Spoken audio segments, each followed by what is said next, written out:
Did you haven't been in your office yet? No, I haven't, I just... You are muted. Are we ready? Are you ready? Okay. Yes, ma'am. You are unmuted. Okay. Okay, let's call to order the Carroll County Board of Commissioners meeting of July 29th, 2020. Would you join me in the pledge to the flag?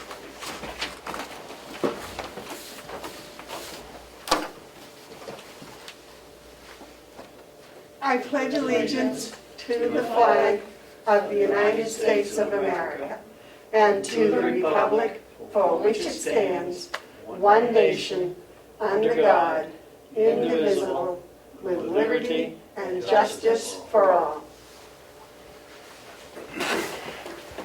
I'll wait a motion on the minutes from the 22nd, I'm sorry.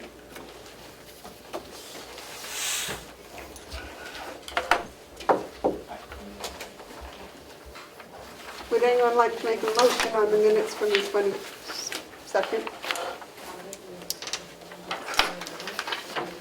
Do you have any corrections? Either one of you? Not that I know of, David. Usually we make a motion to accept and then I ask if there are any additions or corrections. But we can change it if you want to today. No? I'm just wondering.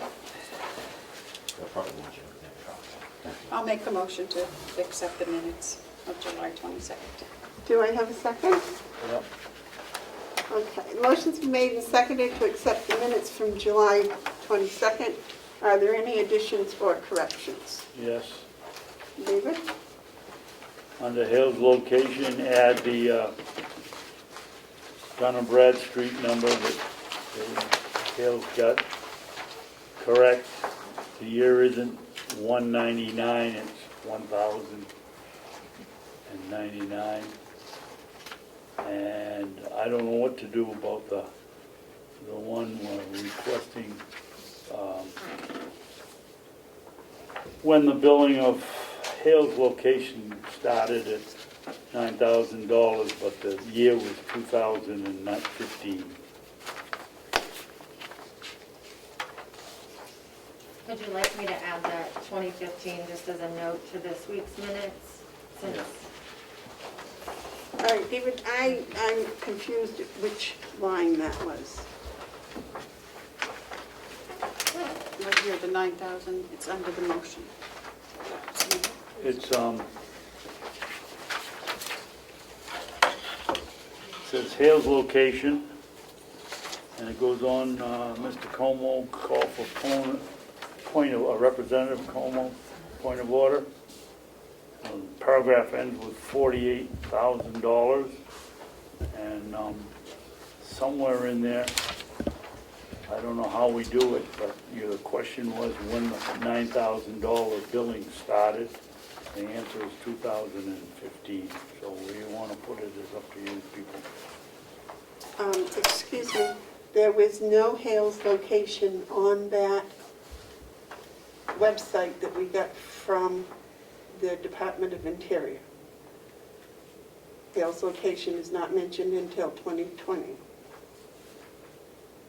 Madam Chairman, I don't want to get in another screaming match here like we did last week, or 2 weeks, but I'm not even talking about that. I'm talking about the $9,000 that we supposedly, nobody knew when we started to bill Hale's location.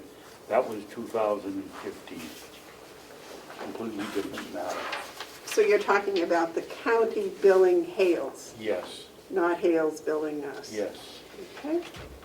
And what year did you find that to be? 2015.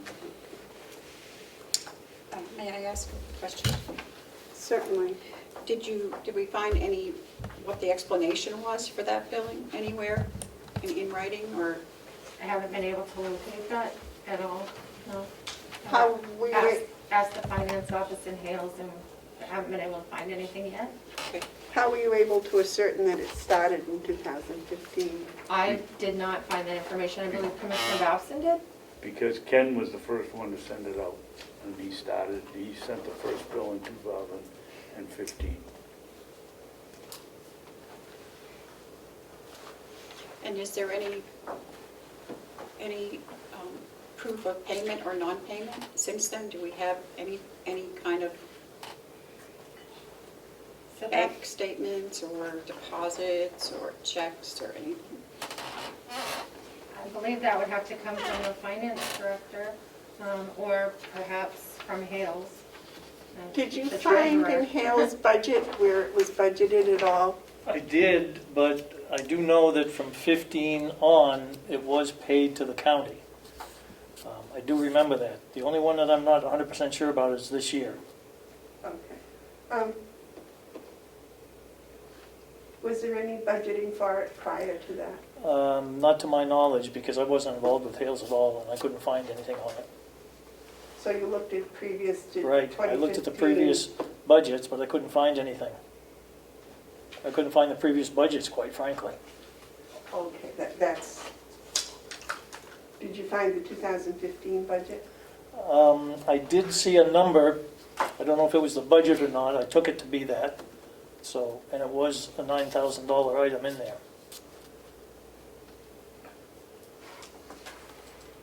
Are all of the budgets from 2015 up to date at Hale's location? Yeah, I believe they are, yes. So anyone that wanted to could go and find them? Right, good look, yeah.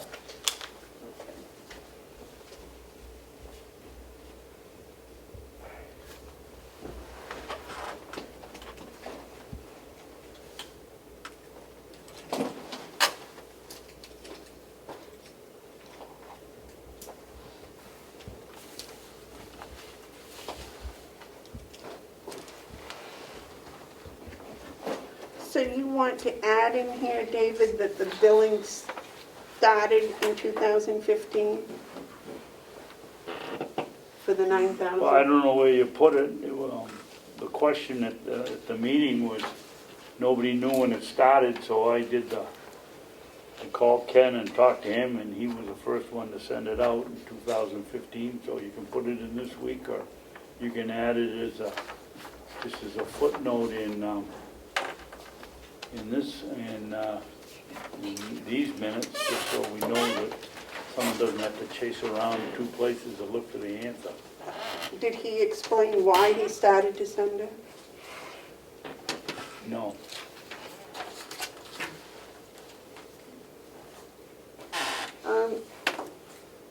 Probably in this notes, This week's. this week's notes, Yep. if we could just say that you reported you had spoke with Ken and he related that he had sent a bill in 2015.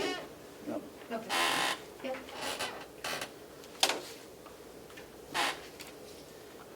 Okay, are there any other additions or corrections?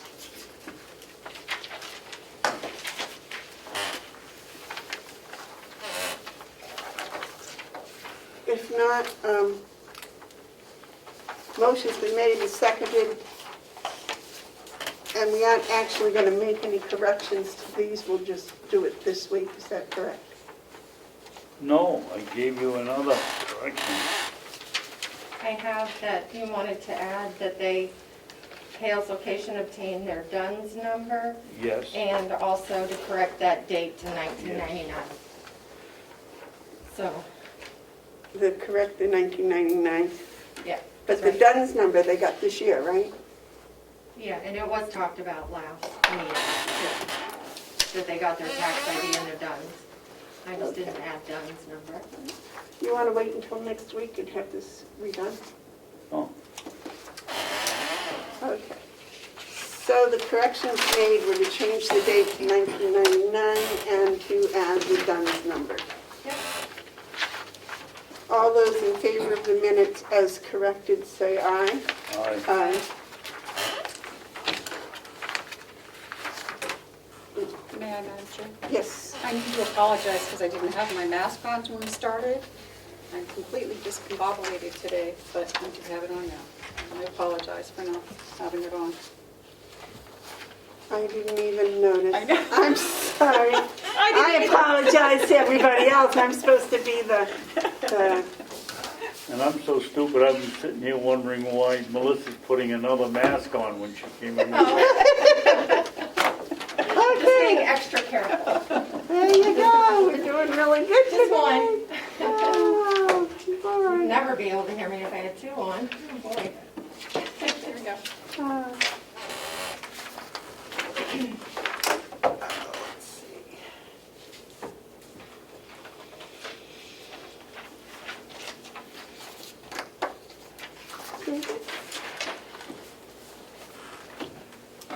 Remember any agenda?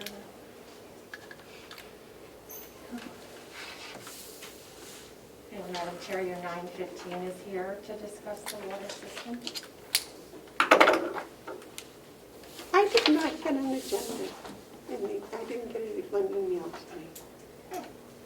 Did I get it? Okay. There you go. Are there any media questions? Yes, Madam Chair. I just had an addendum to the 91A request that I submitted verbally at yesterday's delegation meeting. And the only addition is some added information to help find the documents, emails, etc. And I'm just adding that I wanted dates and notes of any telephone calls between any of the above following individuals. And that's in regards to the auditor. That's a copy of the addition, the addendum. Thank you. You submitted one yesterday? At the delegation meeting. Monday. Oh, did I say yesterday? Yes. Yeah. Yeah, you got me totally whacked. I was like, oh my God, did I miss something yesterday? My whole life's a meeting, so it's right. Okay. Okay, thank you. Would you like me to take that and attach it to the original? Yes. So we can get that going? May I take a look at it? Well, I was going to ask her to give us all copies of both of them, the one on Monday and the one today. I'd like to see it now, too. Okay, is there any public input? Okay. The manifest approval for the week ending July 24th is $38,639.65. And we're going to start today with a request to connect to the water system. Will, would you take the honors and introduce us to our guest? And Well, this is my first time, John. Yeah, how you doing? I just talked with him on the phone, so I haven't met him before either. So I don't know if you want to introduce yourself and Yeah. tell us what location you're looking at getting hooked up to and what you're doing in that building. Yeah, so I purchased the railroad depot, 040 Route 28, and I'm just looking to get the water tied in. I guess it's across the street.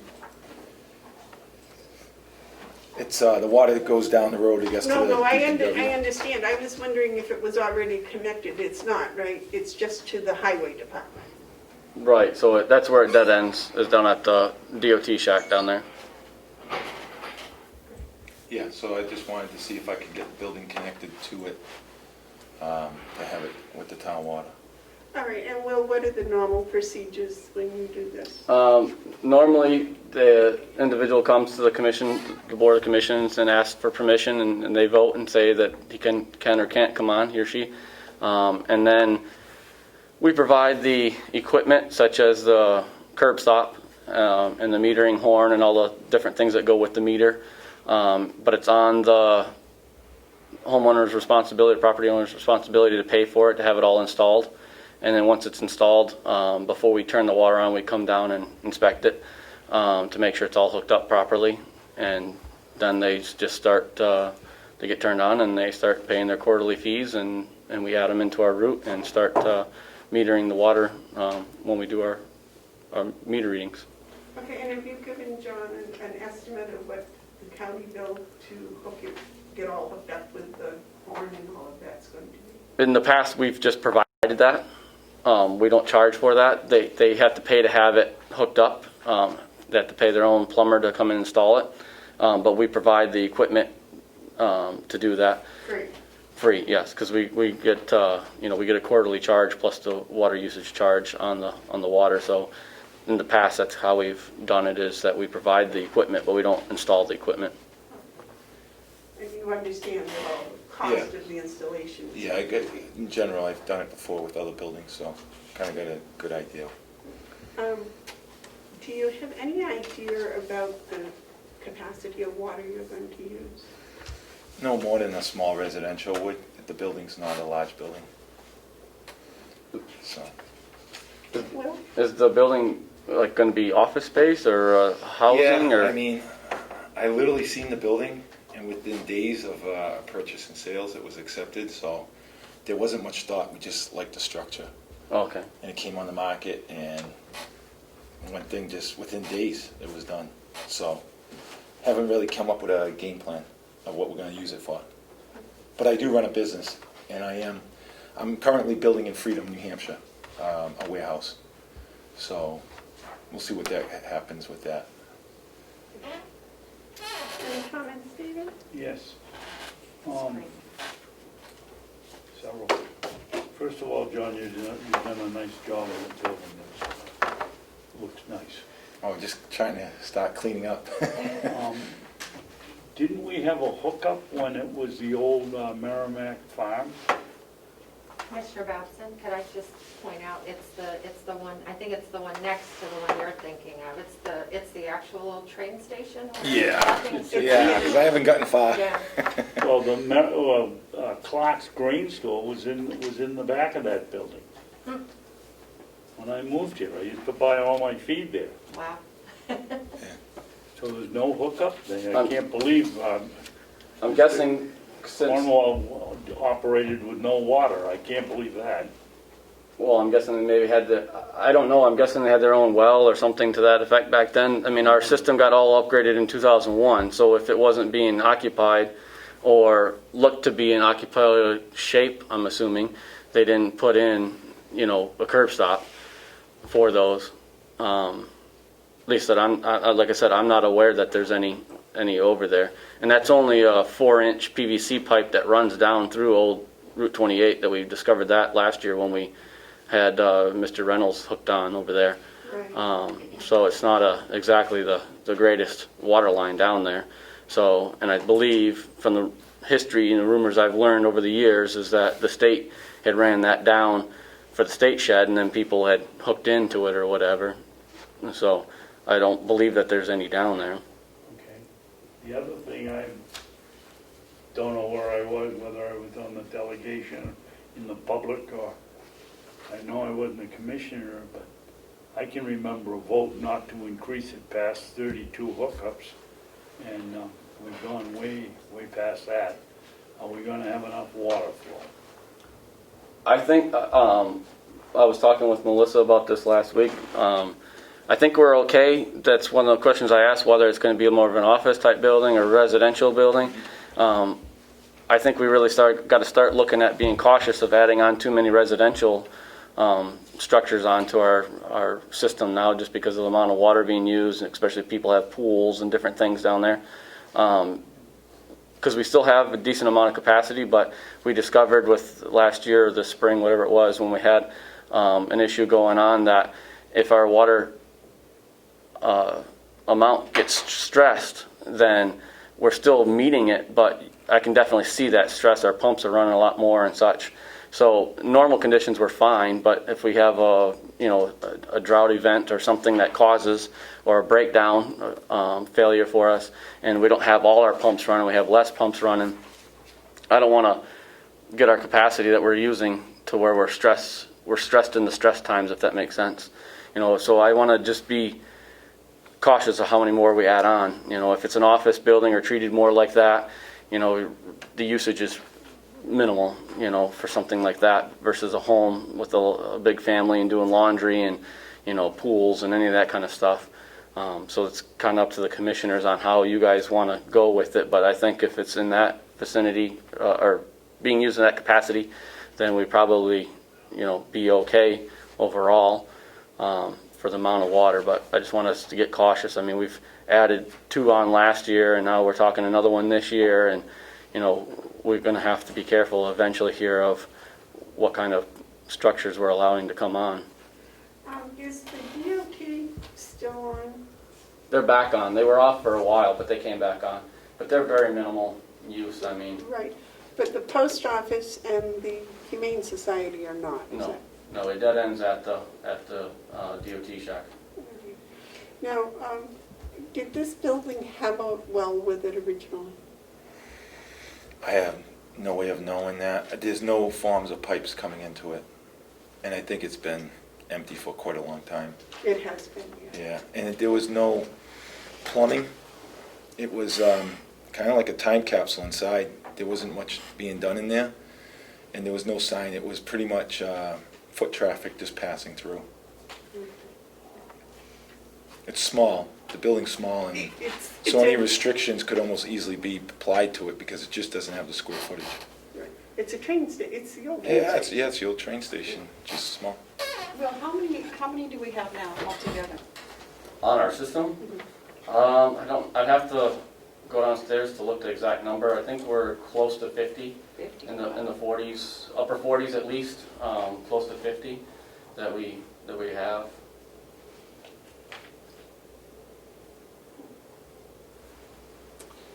David?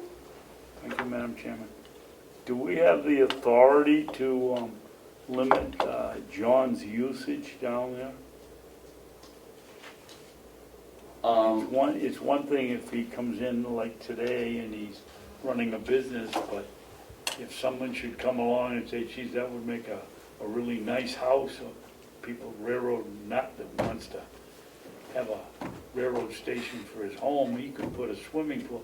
I don't want to limit him, but I think there ought to be we ought to have some understanding here of some constraints that it's wonderful if it's a commercial building, but if it's going to go to an apartment house or something else, it could cause us a problem. I don't know how, off the top of my head, I don't know how we would restrict that. I mean, once it's hooked up, it's hooked up. And that's a chance that we would be, gambling on in the future if it did get changed, if that property did get changed into something else. Again, as long as we're cautious about adding on too many more, even in this one circumstance, I wouldn't think that it would make that huge of a difference. But we just can't be adding on 2, 3, 4 homes, every year here. We got to get out of that habit of figuring out in our policies what we want to do for that. Well, what happens, Will, if John decides he wants to sell it and put 2 or 3 apartment houses in it? Square footage ain't there. The usage is going to go up whether it's a residential home or a condominium. Right, I guess our only thing is assuming that the square footage is too small to accommodate that. And then the other thing is just the risk that we run that, that could happen. But if he's going to make in most places, I would assume, if my memory recalls, you're going to have different water meters. A lot of people put different water meters into each apartment or whatever so they can water, they don't have to, I guess, but they can. Or that could be something we regulate in our policies and say, hey, if you're going to have an apartment building, each, apartment has to have its own meter. And then we can control saying, no, we're not going to allow a meter in that, an additional meter into that building. So if we wanted to go forward and give John the permission, could we say that the motion reads that any new residential space will have its own meter? Additional, you mean like an additional? Yeah. I don't know how specific we can get until we've clearly updated our policies on what we're going to allow and not allow here. I don't know. I don't know how to answer that question for you, Commissioner. I'm not sure without having some kind of backup in our policies. Melissa, did you find anything in our policy? So I was just trying to pull up the policy. It's on my desk. If you would allow me a minute to run down and grab it, or? Well, I'm not sure that's necessary. I think the big problem we have here is if we have water going past a structure that's already in existence, then I think we have a certain responsibility to supply water to that structure. As far as new buildings go, then I think we can probably say, no, we're not going to allow any new construction on our water line. But I think if we have an existing structure, we have a responsibility to supply that water. David? I totally disagree with you, Madam Chairman. There's been nobody in that building for I'm gonna guess 10 years. It's been basically abandoned until he came along, and he's done a beautiful job, and I don't mind having him have the water. I think it's an asset to everybody. But we have around here, a very short-sightedness that everybody says, well, we'll put in the policy today, and nobody's thinking about what the policy might say, have to say, in 10 years. And I'm looking for a little protection, and I want to give him his water. John, you can comment? Well, there's a couple things to consider here. The square footage of the lot is very small. So the restriction's already there that the lot itself could not handle anymore. When you look at the actual distance off the road to neighbors, it would even be hard to put any form of structure, even if it was for storage. I was even concerned with that when we put the container there, because we were storing a few tools and equipment to clear around, because we're going to be starting to do the demolition on the outside. We got some hazards of what's hanging, so we're going to get started on that soon. But even positioning, just to position a storage container, I had to reach out to the building inspector just to find out where I could actually set the thing, even though it's a temporary container. So it's because the building lot was only sizable enough for that small structure. So there's already limitations. So when we talk about subdividing, it's not there. Unless someone was ever to come along, try to use that lot, buy up a neighbor's lot, and then try to feed off of there, I think that restriction could be easily be set as only allowing for that structural lot. I think lot 25 I'd seen for the first time on the map. That's the first time I've even seen the map of it. To get an idea, I just knew it was small. Acreage-wise, there's already limitations, should be in almost all towns, a limitation of what you can build. And so I just tell you off the street, if we look at that structure, if you was to pull that up, you would see the footage is just not there to put any additional structures even on the property. So there's restrictions kind of already in play for what the building is. Commissioner? John, do you know how it's zoned? It is on commercial. The building measures 18 by 40. So it's pretty small. The only thing that could be located in there is a sink and a stand-up shower at best. It just doesn't have the room for layout to leave any other room for anything else. By the time, because it has no basement, it does not have a usable second floor. The attic is a loft, but by the way they do the structure of the roof, they used up the whole area for trussing. So you can't put a second floor in it. There is no basement. The square footage and what I've run into in the past with small lots, it would have to go in front of a board if someone wanted to expand it. At that point in time, anything of water or anything, especially if you wanted to put the restriction that, I just don't even think there should be a restriction, only being that the lot size doesn't allow, like I said, just to even put a container legally on the property with keeping neighbors in mind and from the road. I had to narrowly try to figure out where I was going to put it.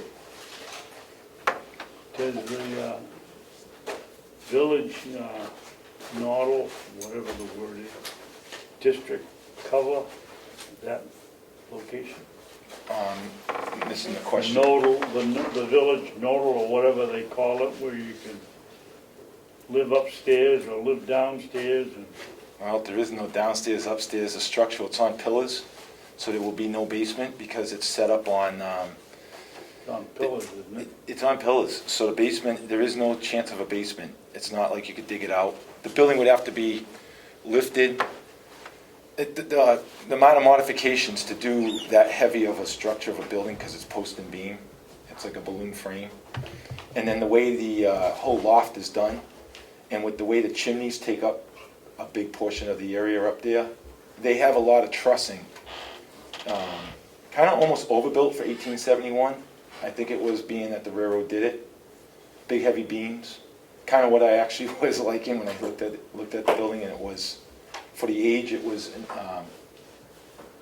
it couldn't handle many more years the way it was going before the internal structure was going to start giving way. Right now it's a little bit more superficial, just the exterior. Do you own the tracks? No, the tracks, the snowmobile trail is state-owned. So the tracks are owned by the state. The properties, the neighbor's property, same thing. You could tell the structures were there. kind of to support the railroad tracks, but the railroad tracks have their right of way, and I do not own that property.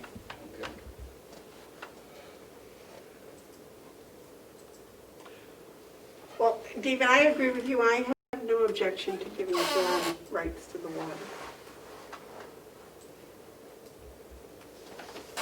Neither do I. Does it take a vote of the board? Yeah. I'll make a motion that we give, sorry, John, but is it Ostagai? Ostigi, Ostagi? yes.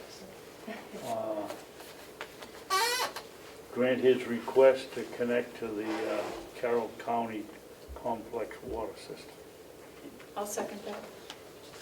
A motion's been made and seconded to let John Ostigi connect to the Carroll County water system.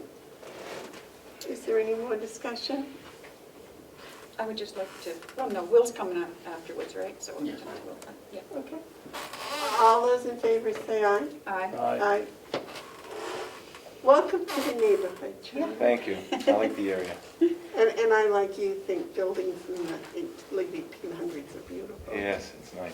Are you going to maintain the outside? Yeah, we'll put the gingerbread back up, and I it wasn't in what I was doing for work right now. I didn't really have it timed in, but I've already been getting something started just to stop any more deterioration.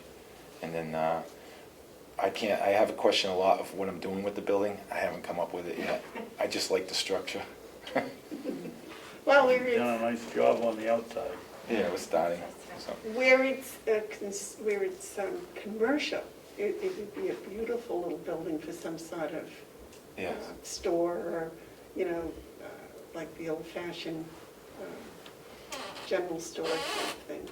Yeah, so I'm keeping that in mind when I'm not altering what's going on for the divisional walls inside, but historically I'm not going to try to keep, like they got the plaster and the paint, it's too far gone to try to restore that, so we're bringing that up to modern times and making it so they can, we'll see.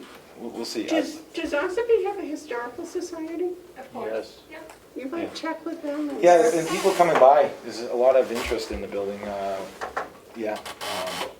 Someone had come by and he offered some information on it that he has, and some railroad enthusiasts have been stopping by. So, yeah, there's interest in what's going on there.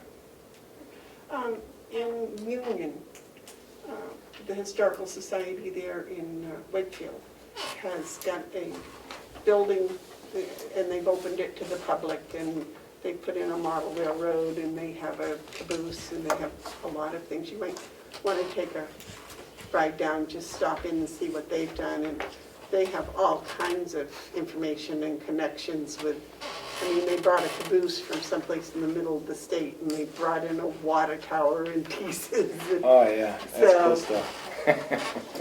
Just Madam a- Chair, could I just pass him the paper so he can write his address down so I can put this in writing, what just happened, Sure. and send it to you? Appreciate it. Thank Okay, sure. Yeah. Ed, sorry, Representative. Thank you very much for coming to join us Thank today. you. David? Thanks for your help. Madam Chairman, I'm kind of surprised that you didn't know that we have a historical society here in Ossipee. Ossipee is the home of the first snowmobile, so right there we have a reason to have a historical society. And the historical society just happens to be the old courthouse that we own at the county. Did you know that? No, I didn't. Thank you for all that information. Yep, I think it was a 99-year lease that the commissioners signed on probably 10 years ago, and that's now the home of the Ossipee Historical Society. I thought an artist association was using that. No, the historical, well, they might be, but the Historical Society is the one that that the building is leased to. Thank you.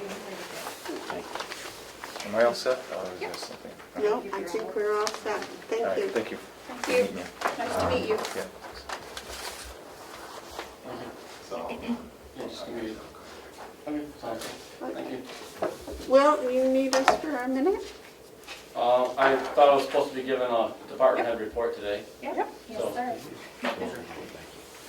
He provided a list of things he's gonna talk about, and it should be in your packet. I printed some off in case Yep, you didn't get a chance to yesterday, I wasn't sure. thank you. Before we get started, Madam Chair, may I ask Will something? Certainly. I think, Will, maybe to help us out, if you could kind of look up our policy and how many are on there and what your suggestion is of how many more we should or shouldn't take, With the water? With the water. Okay, yeah. and bring that to us at some point. Because I think, you're saying that we have to start really thinking about it. I'd like your input on what you think, how many more we can take or shouldn't take. Okay. Is that okay with you, Commissioners? Oh, I think it's a good Yes. idea.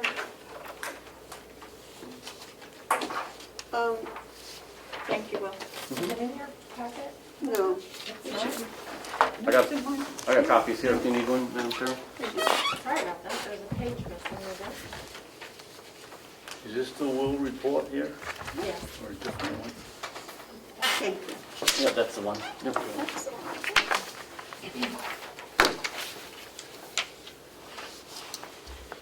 Oh, hey, and more hay. Okay, Will, tell us about your new toys. Hey, tools, we don't call them Tools. toys, they're tools. We couldn't get the work done without the proper tools. Okay. He Yes, doesn't pay for toys. so. I have toys in my front. So no, hay's been the big thing. We had a big stretch of dry weather in June. We got a lot done, and then it just kept raining for probably 3 weeks. And about a week and a half, I don't know, every day runs into the next it seems, but a week and a half ago, so we got back to it, got some dry spells again. We're all done with first cut on the farm here. We're headed up to Walker's this week. Probably I was hoping to cut today, but they're looking about some scattered showers tomorrow, so I'm gonna wait till Friday, and we'll be up there this weekend, getting started on that. As soon as we get done with that, the second cut that was done in June, we'll rotate down to that. We got some nice second cut coming in. If you drive down County Farm Road and look behind the jail and over by the blueberries, it's beautiful stuff coming in. So hopefully we'll have a good, I'm hoping that it's gonna have a good season with that.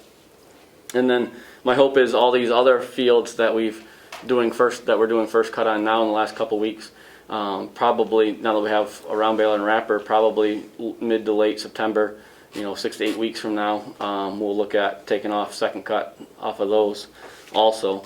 So if everything holds out to go as I've planned in my head anyways of what we could get done this year, I think it's going to be a pretty big year. Nice. We've done about 226 round bales, which our round bales, we had them weighed up. They're about 600 pounds. The dry ones are about 600 pounds. So, that equivalent is about if you figure a 40-pound bale, that's just about 15 to 1 ratio. So, 226 bales is, almost 3,400 bales of square bales. And then we've done almost 1,900 bales of squares so far.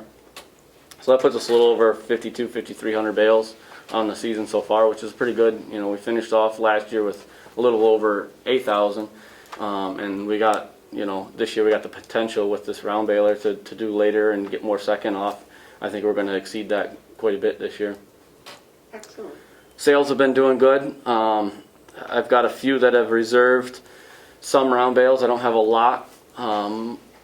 I'm trying to keep it to where we don't reserve too many because of storage issues. That barn, we're using the old mulch barn now for round bale storage, which has worked out great, but that barn's getting dilapidated and it leaks here and there, so I got to be careful where we put the bales in there because I don't want to have bales getting leaked on in there and ruin our hay. So we've got a little bit of that going on. We've got more orders to fill on squares. As long as I can keep the boys coming to work and working, we'll keep knocking out some squares and filling those orders before they go back to school. May I? Yes, go ahead. When you say reserve, now they're reserved, but are they paying for them when they reserve them, or we just hold on to them? So far, I've been just holding them. I have a count, I think I have 2 customers, Okay. and it's maybe 12 bales. So I've held on to them, and I don't like having customers pay us. I know sometimes the boards like to see the money come in, but if I have that money come in and then I'm storing it and something happens to that hay, how am I going to get the money back to them? So I rather store it and then, they pay me as they take the hay, because otherwise I have no recourse to give them money back. If I ruin their hay somehow because one of the panels comes off the barn and rains on it and rots it out, I have no recourse to come and ask for money back to give back to those people after I've turned it in. And how long after their pickup date do you hold it? I mean, on the other side, if they don't end up getting it by the end of the season, we're stuck with it. Right. So how do you balance that? So far with the couple customers I had, they've reserved, they wanted 5 bales. For one example, one lady wants 5 bales in August, 5 bales in September, and 5 bales in October. So if come November she hasn't taken her 5 bales each month, that's free game, I'm going to sell it. I'm not going to hold on to it. She told me the months she wanted it. Okay. And I have another lady that's similar. She wants to get to December with what she's got capacity in her barn, and then we'll come in and top her off as the winter goes on. We get into late winter and we haven't had a arrangement that it's either paid for or whatever, then I'll sell it. But so far that's all I've run into. Most of them are taking it and paying for it as we go along, which is what I prefer to do. I don't like getting in the habit of keeping, I never keep squares for people, hardly ever. I've had 1 or 2 county employees I made an exception for over the years for a small amount of squares, but I never try to get into that as first come, first serve, because then you get customers coming in looking in your barn and they're like, well, who's that hay for? And how come you can't save me hay? And it just opens up so many things. But with the round bales, it's a different business, and you kind of got to help people because they don't have the room for some of those. It's new. Right. And the selling of them has gone, way better than I expected. Good. I mean, they're moving way better.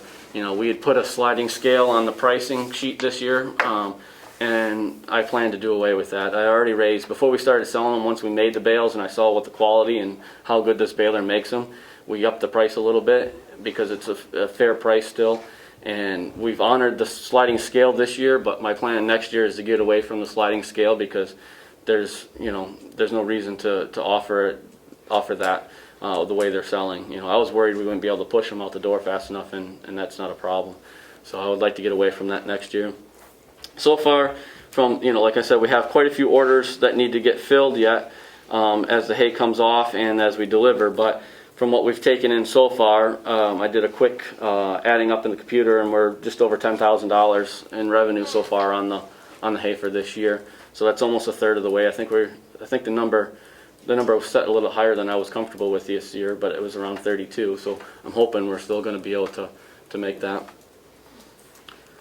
Okay, thank you. Is there any other questions about hay at all? Okay. Moving down the list, mowing lawns. We've been trying to keep up with that weekly. I think it's been looking pretty good around here. We've had the boys in and out, and Kevin and Mark and I, pitching in, doing a lot of it.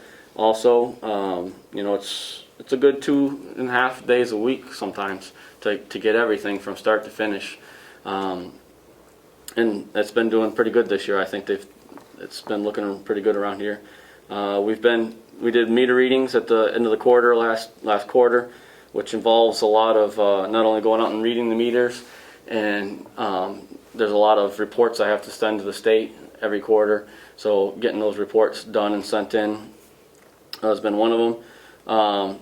Just the maintaining of the water system and the wastewater system. There's been, we have to keep up on checks of daily checks that we do with things, testing that goes out. Yes, sir. Will, do you have to go into the home to read the meter, right? No, sir. We have there's basically like a phone wire that's connected to the meter that goes outside, and there's a little Shut pad. off and you can read it there? Well, it's on the side of their house. It's a pad, Oh, okay, yeah. Yeah. I know what you mean. And I got a little hand, like a little hand thing. So and you I, don't have to get permission from everybody to go No. in their houses, you just go up and hold Yep. a magic wand there and it tells you. Yep, I have to walk to each and individual house and have to physically put it on there, hold it for a few seconds, and it reads it, and then it tells me, and then we record it. So I usually, it takes us a couple hours to do the village, usually walking up and down, getting it done. So keeping up on the maintaining of the water and sewer systems. There's been, some miscellaneous equipment repairs that's been going on. Our hay wagons are older, so but they serve their purpose. But every once in a while they, break and this and that. So we've had a few repairs on those. Some hydraulic leaks on the tractors that we've chasing here and there when we can. So miscellaneous things like that's been going on. If you noticed, probably right down below behind us, we removed that big bush back there. Kevin and Hayden, one of the high school kids, helped do that. They did an excellent job back there. They got that all removed and loam put down, seeded out. There's a beautiful birch tree in the middle of it that I don't think hardly anybody noticed when they drove by it. It was overgrown. It was getting real bad. It was pushing out, into the road. When the electric people came, they had a problem. They couldn't get in there. So it looks really well. The grass is all growing back in there, really nice. That was a nice little project. Kevin's been going around picking rocks from the fields with the backhoe after I do, after I mow. If I know of one or two rocks in the morning when it's dewy out and finding jobs, I got sending him out, and he just went over and finished yesterday and today some over at that courthouse field. There's quite a few back there that he got out, and just makes it a lot easier when you're mowing to not have to keep hitting those rocks. As we've been fertilizing our fields a lot better the last 4 or 5 years, second crop all the crops have come in thick, and it's harder for me to see, even though I know they're there, and I get all intensed up and I got my hand on the lever to raise it. I still can't see it until you actually start to hear it, because the stuff's so thick out there. So it's been nice to take some time, and pull those out, because those do add up. They hit your knives, but if they hit the, I call it a $70 shear pin. It's a block in there that acts like a shear pin, and it costs $70 on each one of those heads. And if you hit it hard enough, there goes $70. So it's worth taking the time to get some of these rocks out. Bagging wood and selling wood. We've been selling a little bit of wood, mostly to a local campground that's just down the road. They buy a couple hundred bags a year from us. We had some bagged up a couple rainy days. I've had one of the boys down there bagging a little bit. We're just about done processing. We got a few logs left out there that we're processing. Some of those logs, there was a cut that they did on County Farm Road up and down the road last fall, and they brought us some of those logs. So we've been processing those up and selling them. There's very little bit of wood left. I don't even think there's a cord left out on the wood lot. We've had some of the campers, the seasonal campers, they'll buy a half a cord or a cord of wood at a time down there that we take down. And so adding that up, those little bit of sales were around $1,500 on that. David? We're out of wood. Are we ever going to do anything about Arthur Woods and his promise to deliver us 2 loads, and he only delivered 1? I thought Wendy got him to pay the taxes, correct? No, that had nothing to do with it.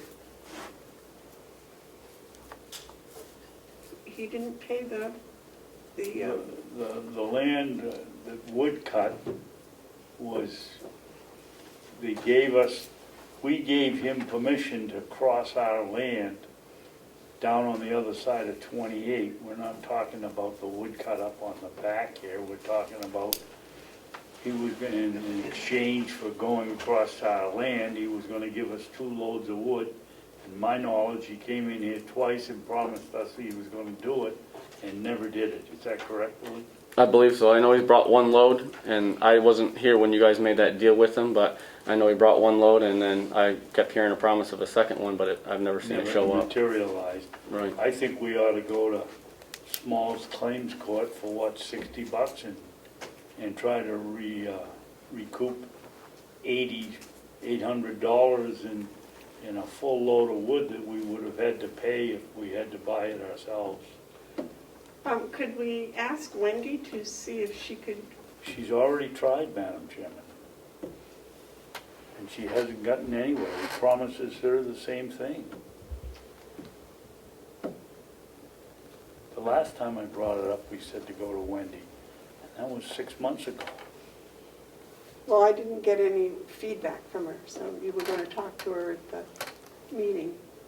So I didn't know you talked to her. I didn't realize she wasn't getting anywhere. So we've got to make a decision whether we're going to chase him or we're going to let him go.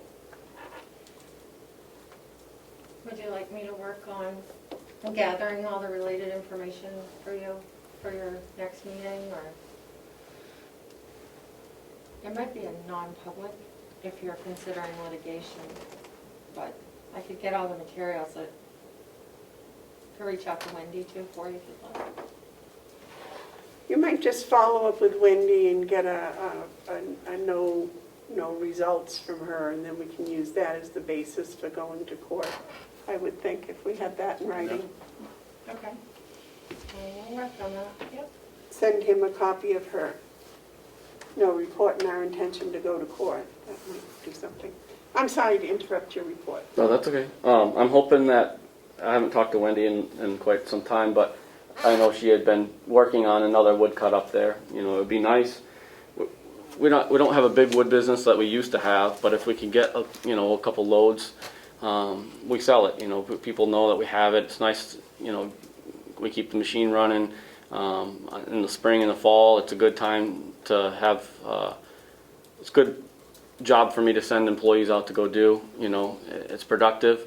And when there's other things are caught up or whatever, so it'd be nice to be able to get another couple loads of wood in here at some point, so we can get it seasoned. You know, they buy quite a bit down at this campground right down the road from us as far as seasonal people and bags, and we can handle that amount. You know, I can't handle the big state contracts that we used to do anymore, but 300-400 bags, and then these seasonal people want half a truckload or truckload. It's easy, quick work, and it's right down the road, so it makes us a good little bit of money on the side. So it'd be nice to see that happen again at some point in the future, get some more wood in here.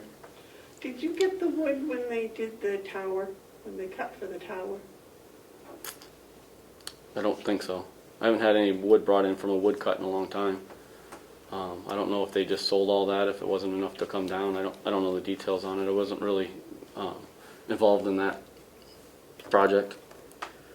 The other thing we've had the little bulldozer out back, cleaning up the sides of the roads out back that go out back to, one goes out to a field, another one goes out to an old landing back there, and we still use those, and especially going out to the hayfield back there. So every few years, the saplings and such grow up and stuff, and start crowding in the road. So we've been going out and kind of cleaning stuff up like that. And then down around the barnyard area, there's been a lot of cleaning up that we've done down there and repairing the grounds, just cleaning stuff up and reseeding things, making it look more presentable down there. We've gone through the old garage and the old pig barn, wood barn, whatever you want to call it. The nice thing about that old pig barn, wood barn is the skid steer we have fits in there. We can drive in there. It's tall enough that we can fit in there, so we're able to go take things in there and still make it very useful. We're still bagging some wood in there, but we've got all the snow blowers and power brooms that Bob would have at the nursing home. We store all those in there for the summertime, and so it's just worked out great to have it in there. And it was kind of a mess, so we've been reorganizing that, cleaning it up, making stuff useful.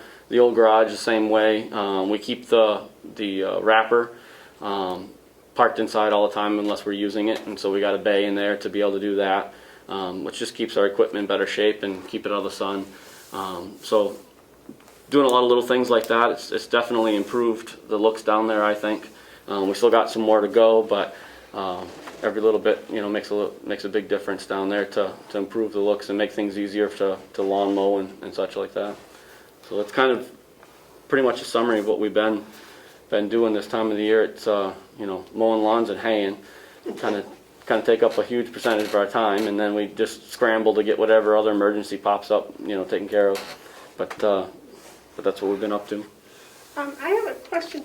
You said that the mulch barn leaks. Yes. Is that something that can be repaired? Honestly, I'm not a builder, but just common sense, when I go down there, I don't think that barn's worth keeping at all. My future plans would be considering is that we tear that barn down and put another structure there to replace it, because all the poles are rotted down at the bottom. You know, you got at least probably 4 to 6 trusses in there that are broke. When you look at the barn from the outside, the roof is getting wavy like that. We've patched, yes, when things fly off, we'll put a new patch on, but I don't think it's not worth it at all, the money to do a new roof on that barn. I wouldn't even want to stand up there to put a new roof on it, to be honest. We went up and put a gutter system on the front because we were finding that the water was coming off the roof going into the barn, which then the hay absorbs. Even though we put sand, gravel, and we have pallets in there, it was still bringing a lot of water in. So we put a gutter system on there, and that seems to really help. I haven't noticed nearly as much water going hardly ever in there, or not to the level it was. But other than that, that barn just really, it's been underutilized in a lot of ways in the past, because you have to lug the hay in and lug it out by hand. But now it's perfect for these round bales. I mean, we're able to put tons of round bales in there, and it's great. So we're getting to the point where it might be something we consider in the future to redo this structure the proper way, being it's useful now. So it's something, but I wouldn't, I don't think we should be, trying to put a whole new roof on that building. No. David? Why don't we have Will get the representative from Butler Building to come in and see what it would cost to put up a replacement about the same size? I sit on the board of directors for the Sandwich Fair Board, and we just had a brand new barn built up there, 30 by 60 for the cattle show ring. And it doesn't have any sides on it. It's more like a pavilion style with a roof on it. And it's all on, concrete, and then they put the poles on top of them. Piers. Yes. Sonotube type construction, I believe it is, or piers. And it was 30 by 60, and we had just under 40 grand wrapped up into that, and nice metal roof on it, and all done. And I think that's a pretty reasonable price for that size of a building. Did that include the water? There's no water in it. Yeah, and this building doesn't have, currently we have no water down into the barnyard area at all. There's no water down there. No, here we don't, but I didn't know if at the fair that included their water. No, just because it's going to be there is going to be electric in there eventually, but right now it'll be a show ring for the dairy cattle. Replaces a tent we used to have up there, so it won't have water in that building. And it's just a dirt floor, and that's all we need here is a dirt floor, because you run the tracks on the concrete and it wears those tracks down on the machine a lot more versus the gravel in there. It does mess it up. We have to go in and smooth it out, but it's less wear and tear on our tracks down there too. David? I have some other questions here. Has anybody found out how the Boy Scouts did with their blueberries yet? I haven't heard since the last time they came up here. They haven't talked to me or contacted me once. I do know that Saturday when I was here hanging, there was a lot of people out there. I think the people picking. They had a pop-up out there. They had some kids out there. I think they had some pick your own people, it looked like, stopping by. So there was quite a bit of traffic Saturday. How they're doing, I don't know. They haven't talked to me at all about it. But there has been a lot of activity. Saturday there was, and at least 1 or 2 other days of the week I've seen people going down there doing stuff. I don't know exactly what they're doing, but I'm assuming picking berries this time of the year. Follow up now. Yes. Somewhere along the line in the last year or so, or 2 years, we had the same discussion that we weren't getting any feedback from the Boy Scouts, and the gentleman that's working with them, they weren't talking to you. You hadn't been contacted at all a couple of years ago when they were going to mow the berries or whatever they do out there. I would think that we have a contract with these people, that they'd be reporting to us whether we've got a problem with the berries, or whether they're healthy, or whether what the production is. We don't hear a word. Would you like me to Dale Drew just lives a couple of houses down the street from me.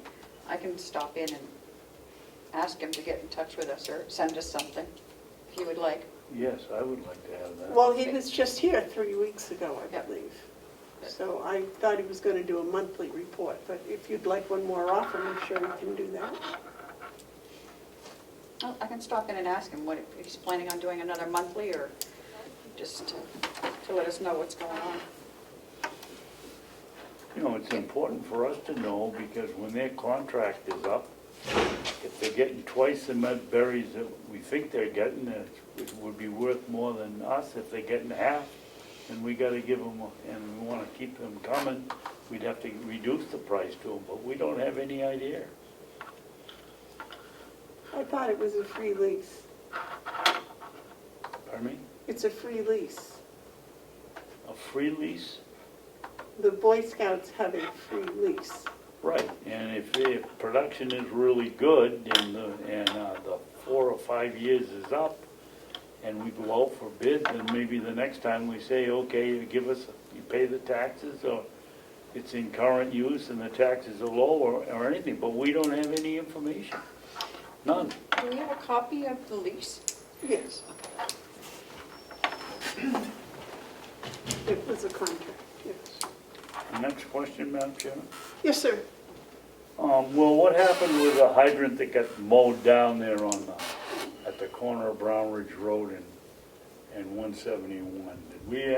Do we end up paying for it, or did the insurance company pay for it, or did they catch the wacko that hit it? We repaired it. Took us a long time to repair it because we had to keep placing more and more parts all the way down through it, but we got it done. And got it repaired last fall. I sent over copies of the bills to the Ospey Police Department. They did catch the guy. I believe that he was going to court over it. I believe that our insurance paid out some. This is where I'm getting murky and I don't know the exact answers, so I think it would be a question for Kathy downstairs. But I believe that our insurance possibly paid out some, and there was some kind of agreement with the court system that that gentleman was going to make payments to the county. But I don't know those details. I think that would be a question for Kathy down there at the finance office. I think could tell you more because she was involved in it more, being she sent the bills out and dealt with all that kind of stuff. So I'm not sure, but that's the rumors that I heard of, or the bits and pieces that I've heard. Why would our insurance pay for it? And the thing wasn't in the middle of the road, it was off the road in the front lawn when they hit it. Why would we have to pay for any of it? I don't know. And maybe our insurance didn't pay for it. Maybe I was supposed to, maybe we were supposed to report it to them. I'm murky on those details, and that's why I'm telling you I think that that's a good conversation. I do know that the Ospey caught him, that he went to court, that I sent bills over, and what happened with that as far as getting payments and insurance and all that kind of stuff would be a question for Kathy, I think. So Kathy has a record of our total expense and should have record of our total revenue from the project. Well, I would assume so. To see whether it was all paid for or not. Right. I would assume that would be a question for her to have those answers. And the other question was, I was watching you guys dig rocks over at the courthouse yesterday.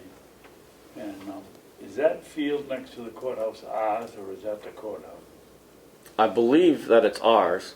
I believe when you go in the, and I don't know this 100%, but I believe that once you go in the road, everything on the right is theirs, and then everything on the left is ours.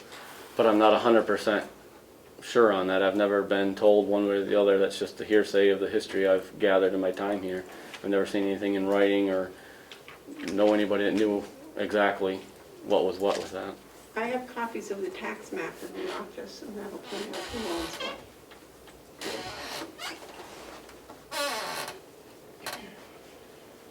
Because if we own it, then we're responsible for taking the rocks out.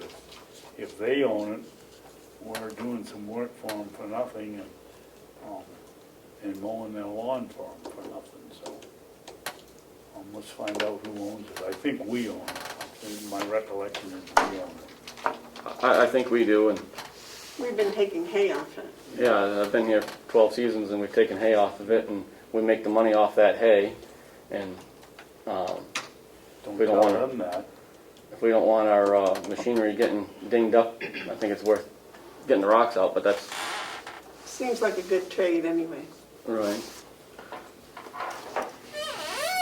That's it for my questions. Do you have any questions for Will? No, I have not been down to some of the barns, so one of these days, when you're not quite so busy, I'd like you to Sure. show me around. Just give me a call anytime, and I'm usually I'm around. not gonna bother you now, you're right out straight, but, yeah. And the other question I had, you're not getting any prisoner help, correct? No, we haven't had prisoners out since, I want to say mid-March, whenever all the pandemic started. We haven't had any of them out. But you have 2 part-time people during the summer. Yep, we have 2 kids there that we get, they vary from 15 to 30 hours a week that we have them to help out with stuff. And to be honest, I keep telling people this skid steer is like replace 10 inmates that don't talk back. You know, I mean, they just, it really has. It's so useful, and I don't know how we've gotten away for so many years without it, because we've just become dependent upon it for so many things around here. And it's been a big deal, you know. So it's Excellent. And having the round baler enables you to do the hay with 2 people, doesn't it? yeah. Monday, Mark and I bailed out back. I mean, it was hotter than all get out. I sent the kids home because we were going to round bale and we didn't need them. And you know, we did up 18 bales Monday afternoon. I think I started baling around noon, and by 2:30, 3 o'clock, we had it all baled and in the barn, and equipment all put away and ready to go home by 3 o'clock for an early night for that evening. And that's 18 bales around round bales. Okay, 18 bales, what you said they were weighing 600 pounds? They're averaging close to 600 pounds, 580 to 600 from what we took one down to aggregates and weighed it, and then we've had one of our customers weigh it, and both numbers came back in that ballpark. Nice. That's a lot of tonnage. Yeah. How is your father doing? Good, thank you. Yeah. All right. No fair season this year. So. No, nothing going on with that, unfortunately. Had piglets born yesterday. They've been doing some virtual shows. One of the kids that we have work here for us this summer, he's a big 4-H kid, and they had a virtual dog show last weekend. So I've been hearing, you know, 4-H is really still trying to do the best they can to keep the kids involved with things, and these virtual shows, kind of interesting, I guess. I don't know. Madam Chair, could I just ask a question while we have a map up here? So that highlighted yellow spot right here is the courthouse. So the property would be here? I think so. Is that the one you're talking about? So that's listed to the county? Yeah. That's the map I have in the office. Yeah. So this is the courthouse, and then this is county property, and then How can that be? that would be a house. Is that 28 or is that 171 where? That's 171. 171 coming down through there. Yeah, because this is the complex right here. Yep. Oh, okay. Okay. I have all those maps from when I did the current use. So this must be the road up to the To the tower. to the tower. Okay. Mhm. Okay. Yep. Thank You you. have that lot there, and then there's that little bit, and Okay. Thank you for that. right to the right of like number 11 there, to the right, I believe that's like where the range is. If you're familiar with Oh, that. okay. Yeah. Okay. Thank you. Okay. All right, thank you very much, Will. Great, Don't thank you. wanna interfere, I know how busy you are. Good job. So have a good day. Thank you very much. Okay, next, treasurer's report. I have a copy of an email that I'm going to give to the commissioners, which I just received. Actually, I received it a day or two ago. There's one for Melissa. Thank you. Basically, it's from the finance office that says we're taking 1.5 million out of our TAN note to pay the MVC bond payment of $1,416,609.39. Is there something wrong with that? No, I'm just letting you know it. Oh. It's July. That's right. So the other thing that I have, Commissioners, unfortunately, it appears that this badge thing is worthless to me, so I'm going to give it back to you. It will not let me in the finance office, even though the Commissioners voted to have that done some time ago. It occurs to me that somewhere along the line, somebody has taken it upon themselves to disregard the Commissioner's directive. And I'd like to know who, what, and why. Do you have the date that we voted on this? I can find it, it'll just take me a minute or two. Joe, do you have a reference? June? I don't recall the exact date, but I think it was within the last couple of months. It was voted, Okay. and then we talked about it afterwards. Terry, you know? I spoke to Mr. Murray last week and asked him to make sure that your card worked. And he emailed me and said it was done, Well, I just went down and tried it, and it Okay. wouldn't work. so. That was last week. So I'm sorry. I No, thought they it's were. not your fault. It just seems like somebody's not following through down the line. I don't know. Well, I would think that if Mr. Murray said that it was working, that there may be something wrong either with the card or the lock or something. I don't think anyone's deliberately. No, I'm not saying anybody's doing anything deliberately. All I'm saying is it does work at the other locations that were approved. But for some reason, it won't open the finance door. He asked me about that, and I said to check, it was a question, and I said, the board voted on it. I said, check the minutes if you want to have backup. So that's all. That was, Well, that's why I was just asking Melissa was when the minutes were. so I don't know if he checked that or not, or, I'm looking, I'll let you know if I come across it. Yeah, that was easy. Can I ask everybody to speak up? a little? Sorry. I hear the treasurer, but I have trouble can't hearing. hear me? I'm soft-spoken. Look, we have masks on. On June 3rd, the commissioners voted 3-0 to authorize the treasurer's door key to be upgraded, allowing him access to the business office, finance office, and the executive coordinator / treasurer office. Would you list those three, please? Sure, the business office, Uh-huh. the finance office, and the executive coordinator / treasurer's office. So we share a space, so.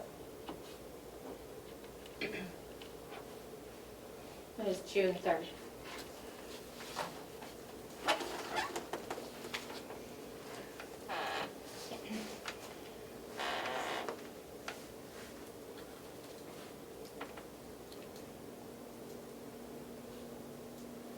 Again, I apologize, Mr. Treasurer, I thought it had been taken care of. Did you try it on the three outside doors out of the hallway? This was the outside doors into the hallway, yes. And it didn't work on any of them? No, it worked on everything except the finance office.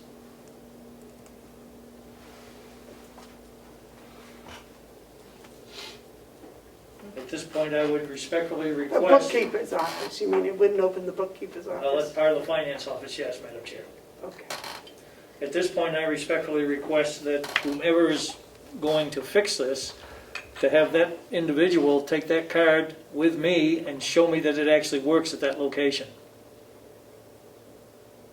And those were you tried all the doors from the hall, you didn't try Yes. the interior doors that went from one office to the other? I didn't need to, because, actually I did check those, they all worked. From one The office to interior the doors other? from one office to the other, except I did not try the interior door between the business office and the finance office. I figured if it wasn't going to work on the outside door, it probably wasn't going to work on the inside door. But it worked from the receptionist's office? Yes, To to the the, bookkeeper's office? no, to my office and Melissa's office. The outside door to my office and Melissa's office, it worked. But It also worked on the outside door of the business office. Of Laura's, Yes. but not, from, did you try it from the business office into the finance office? No, Madam Chair. That interior door? No, Madam Chair, because it didn't work on the outside door, I figured it wouldn't work on the inside door. And I usually don't go through that interior door anyway. I always go through the outside door. Melissa said she will run down and check.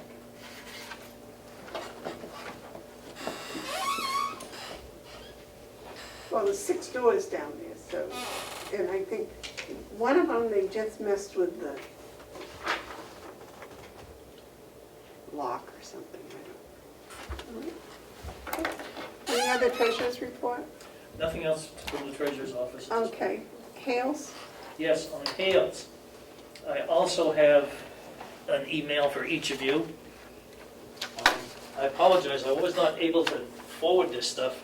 I'm having trouble with my email at home. But that is from from the president of Hales Location. That's Trevor Sullivan, saying they have been updated and that the board has agreed to accept that $48,000 and put this thing to bed. I will note that I did not see any check in this week's manifest for the $48,000, so I don't know where that check is.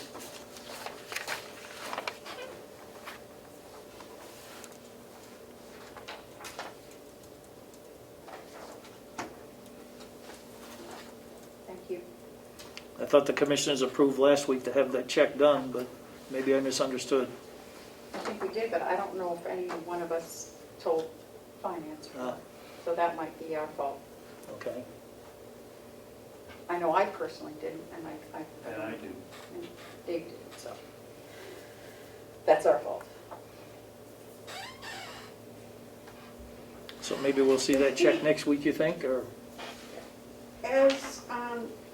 As president of Hales Location Owners Association, does he represent all of the taxpayers in the Hales Location? You asking me? I am, because it seemed to me that you and the last commissioners before I came here didn't feel that the association represented all the taxpayers. They represent all, but as far as I know, 3. There's 1 or 2 families or 3 families that actually live in Hales Location and aren't in the golf course complex. Yeah, there is 2 or 3, yeah. So I'm wondering if he can accept the money for all the taxpayers up there, or if those individuals that aren't part of this association need to also accept it. Well, I would say that a 48-3 vote would probably mean that the people in Hales Location are happy to get their $48,000. Well, I just bring it up because the commissioners prior to my arriving here wouldn't recognize the association as the group of taxpayers for Hales Location. I forget now exactly what, you and David both. Yeah, it was that they were an association, they weren't technically the legislative body or the entire, well, it wouldn't be the legislative body because theoretically us. we are, but Madam Chair, if I may, the way I understand it is the association, I think David was finishing. pardon me, I'm sorry, Commissioner. David, you'll have to speak up because people. oh, I forget what the situation was, but it came down to the association was not the total legal authority for the whole location because there were 3 other families or 2 other families that weren't in their homes were not in the golf course property. And I forget what the situation was, but that's the history of it. So my question is, do we have to have these people outside of the golf course group also approve this? It's their tax money. Well, I would think that they'd have an opportunity to vote on it somehow. Madam Chair. Yes, sir. As the document says, the board and myself all agree that the taxpayers of Hales location would be happy to accept the $48,000 to meet the county's budget and settle this. Now, they are acting as the, if you will, directors of the association, which includes all the parties, perhaps with the exception of the three that Commissioner Babson has mentioned. So to me, that's the authority that says they have the authority to do this. That's the document here that you have in your hand that says they have the authority to do this, as the association. However, it's interesting because the commissioners, as we know, are also, if you will, the selectmen of the unincorporated town. So in reality, you need to accept it from the county. And then we can put this thing to bed. I think we're getting tied up on semantics here, but in any event, I do think we have the documentation in place.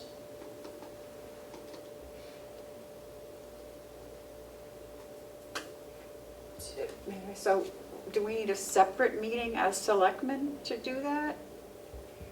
I don't know if you need to do it as a separate meeting, or how you prefer to do it, or even if you have to do it. Yeah, I don't know. The commissioners of the county have voted to issue the check. The head of the association has agreed to the check based on what I believe is information he's received from the members of the association. I would think that we're almost there. I would think the commissioners have voted to offer them the 48,000. I would think as selectmen that we would have to vote to receive it. Receive it. And Correct. that's a done deal. Correct. But that's, yeah, that was my Because the question. association does not receive the money. No, it's not going to the So association. I'll make a motion that we accept the generous offer from the Carroll County Commissioners for $48,000 to go to the residents of Hales location. I'll second. Okay, the motion's been, would you read that back, please? A motion to accept the generous offer from the Carroll County Board of Commissioners to pay Hales location $48,000. Should we put as the selectmen for Hales? Yes. The selectmen accept the generous offer from the Carroll County Board of Commissioners to the Hales, $48,000 payable to Hales. Does that work? To the to the residents of Hales. The residents of Hales location. Madam Chair, in regards to the pilot payment, perhaps it should be added. No, yeah. The selectmen accept the generous offer from the Carroll County Board of Commissioners of $48,000 to Hales location. To the residents or to the taxpayers of Hales location. Madam It Chair, has to be separate from the association. It has to be the taxpayers of Hales To the- location. To the, and I don't mean to be argumentative, but residents and taxpayers, there are people that live there, you know. I was just thinking maybe just to the unincorporated place of Hales location or something of that nature. So Right, that as it's- long as it's separate from the association. Okay. Yeah, that has to be separate. Yes, sir. yes, Madam Chair, just wanted to clarify that. If you have the verbiage in your motion that says to the residents of Hales location, that means each resident's going to get, No, she took that out. okay, very good, just wanted to be clear. So it's going to Hales unincorporated township. Good point. Yeah. Madam Chairman? Yes. I'd like to add, to cover the period of 1999 through 2019. For the pilot program, right? The pilot payment Payment. for 1,099 to 2019.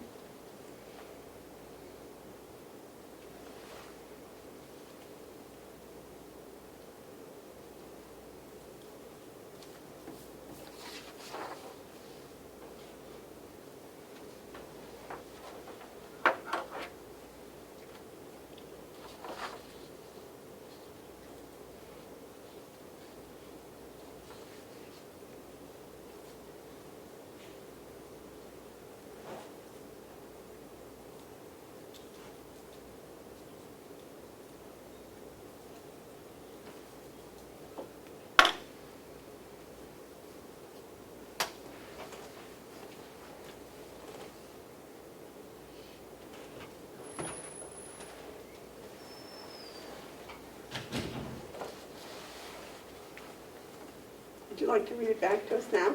Can I try? Yeah, and I was trying to get exactly the words and make them make sense as well. The selectmen accept the generous offer from the Carroll County Board of Commissioners of $48,000 payable to the unincorporated place, Hales location, to cover the period of 1999 through 2019 as, and then I have reimbursement of federal pilot funds previously paid to Carroll County. Because It's not a reimbursement, though.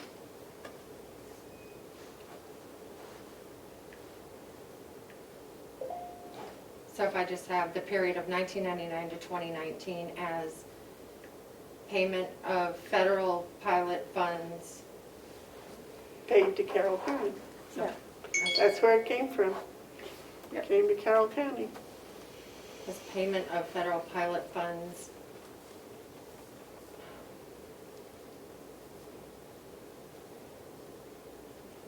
Paid to Carroll County. Just, it's kind of clunky, but it's your motion.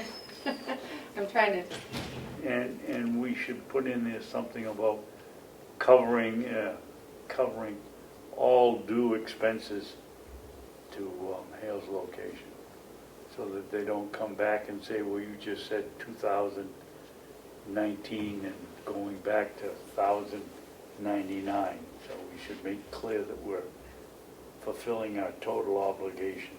Yeah, we can just put that, filling their county's obligation, total obligation. so if I say to cover the period of 1999 through 2019 as settlement of, rather than reimbursement of, I could say Yeah. settlement of, so this settles You it. might not even put in the 1999, you might just say through the year 2019.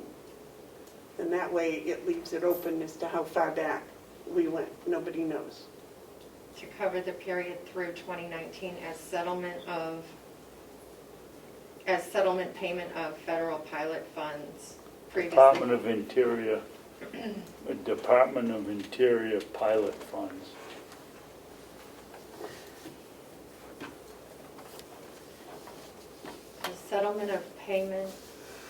As settlement payment of federal pilot, Department of Interior federal pilot funds. as settlement of payment of federal, Department of Interior. forest land, payment in lieu of taxes paid previously to Carroll County. Does that work?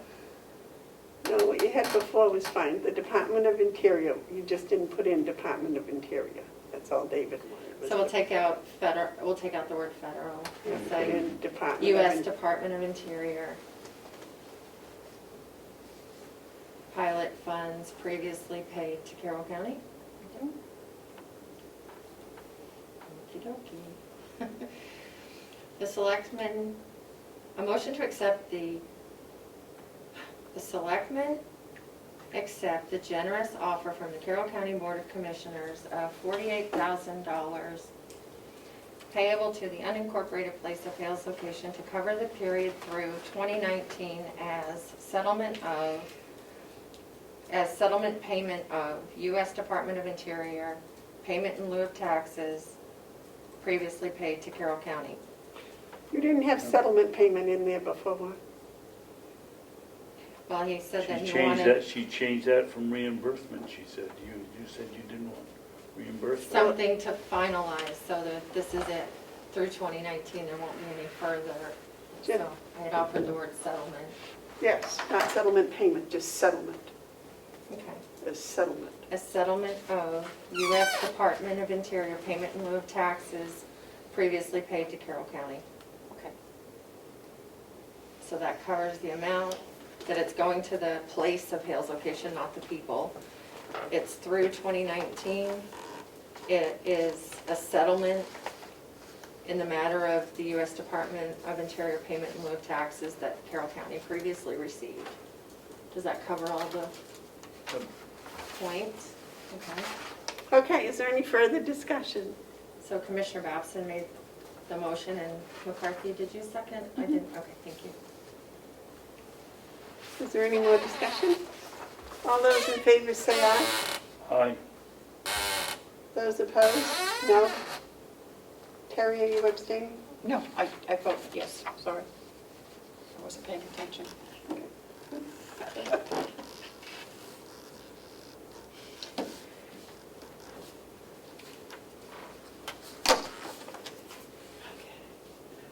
Any other Hales location?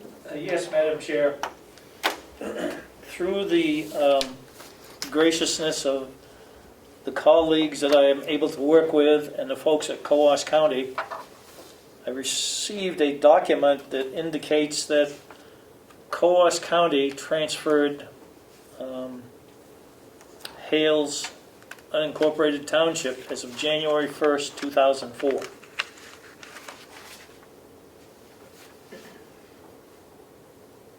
Now, I have nothing about this payment in any of these documents. And these are the documents of record from Coos County. And I'll see that you have a copy of these before the end of the day.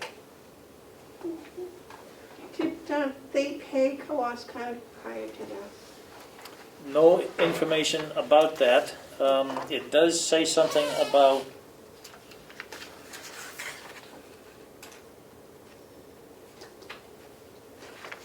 let me just read this statement to you, if I may. Excuse me, if I might, I think I made a mistake.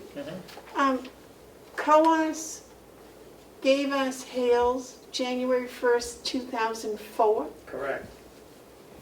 2004. So why are we paying pilot money to Hales from 1999? That's a good question. Yes, sir. Yeah, Madam Chair, I don't want to go back through that process again, but I'd be happy to if you wish. The documentation that was provided showed monies delivered to Carroll County under pilot program back to 1999. I know, but Hales wasn't our responsibility then. We wouldn't have gotten anything for Hales then.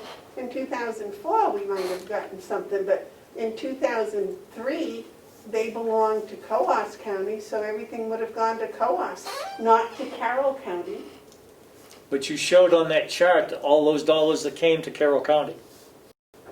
Well, of course, you because show- we were getting a pilot, it had nothing to do with Hales, as I have said previously. Well, we're And going now that right back to seems that to- location again. That That seems Go to around. verify that there's 5 years here that nobody seems to know about again. perhaps That's my perhaps a good answer. question would be if the commissioners talk to the commissioners of Coos County for that answer. May I suggest you hold up on that payment until you find out for sure? I voted against it in both cases. Well, The two of you are on the winning side, so you would have to make any motion that would hold this until we get this straightened out. If you don't want to, that's fine. We can give away 5 years of whatever.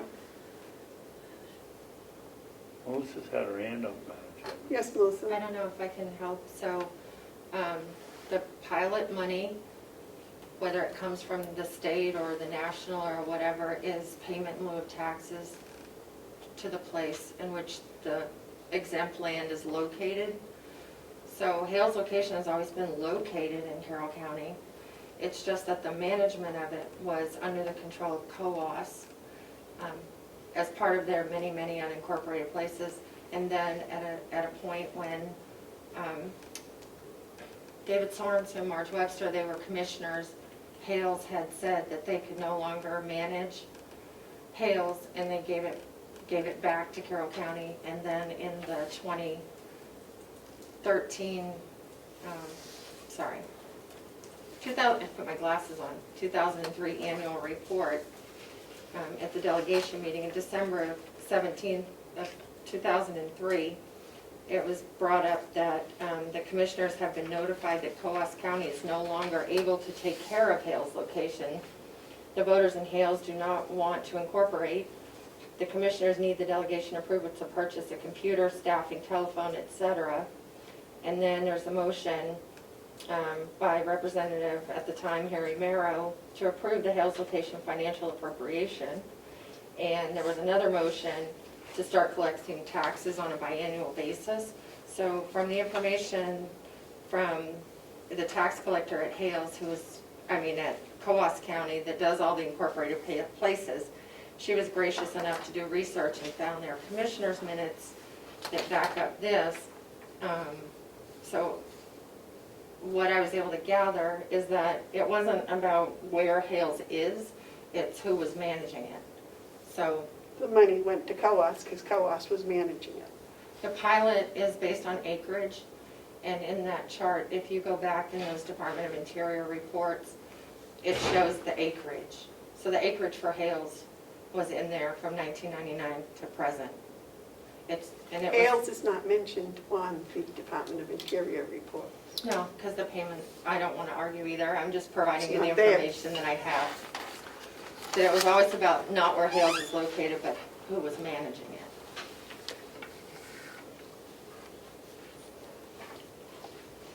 No, it's up to you two. If you want to reopen it, fine. If not, go ahead and give away the money.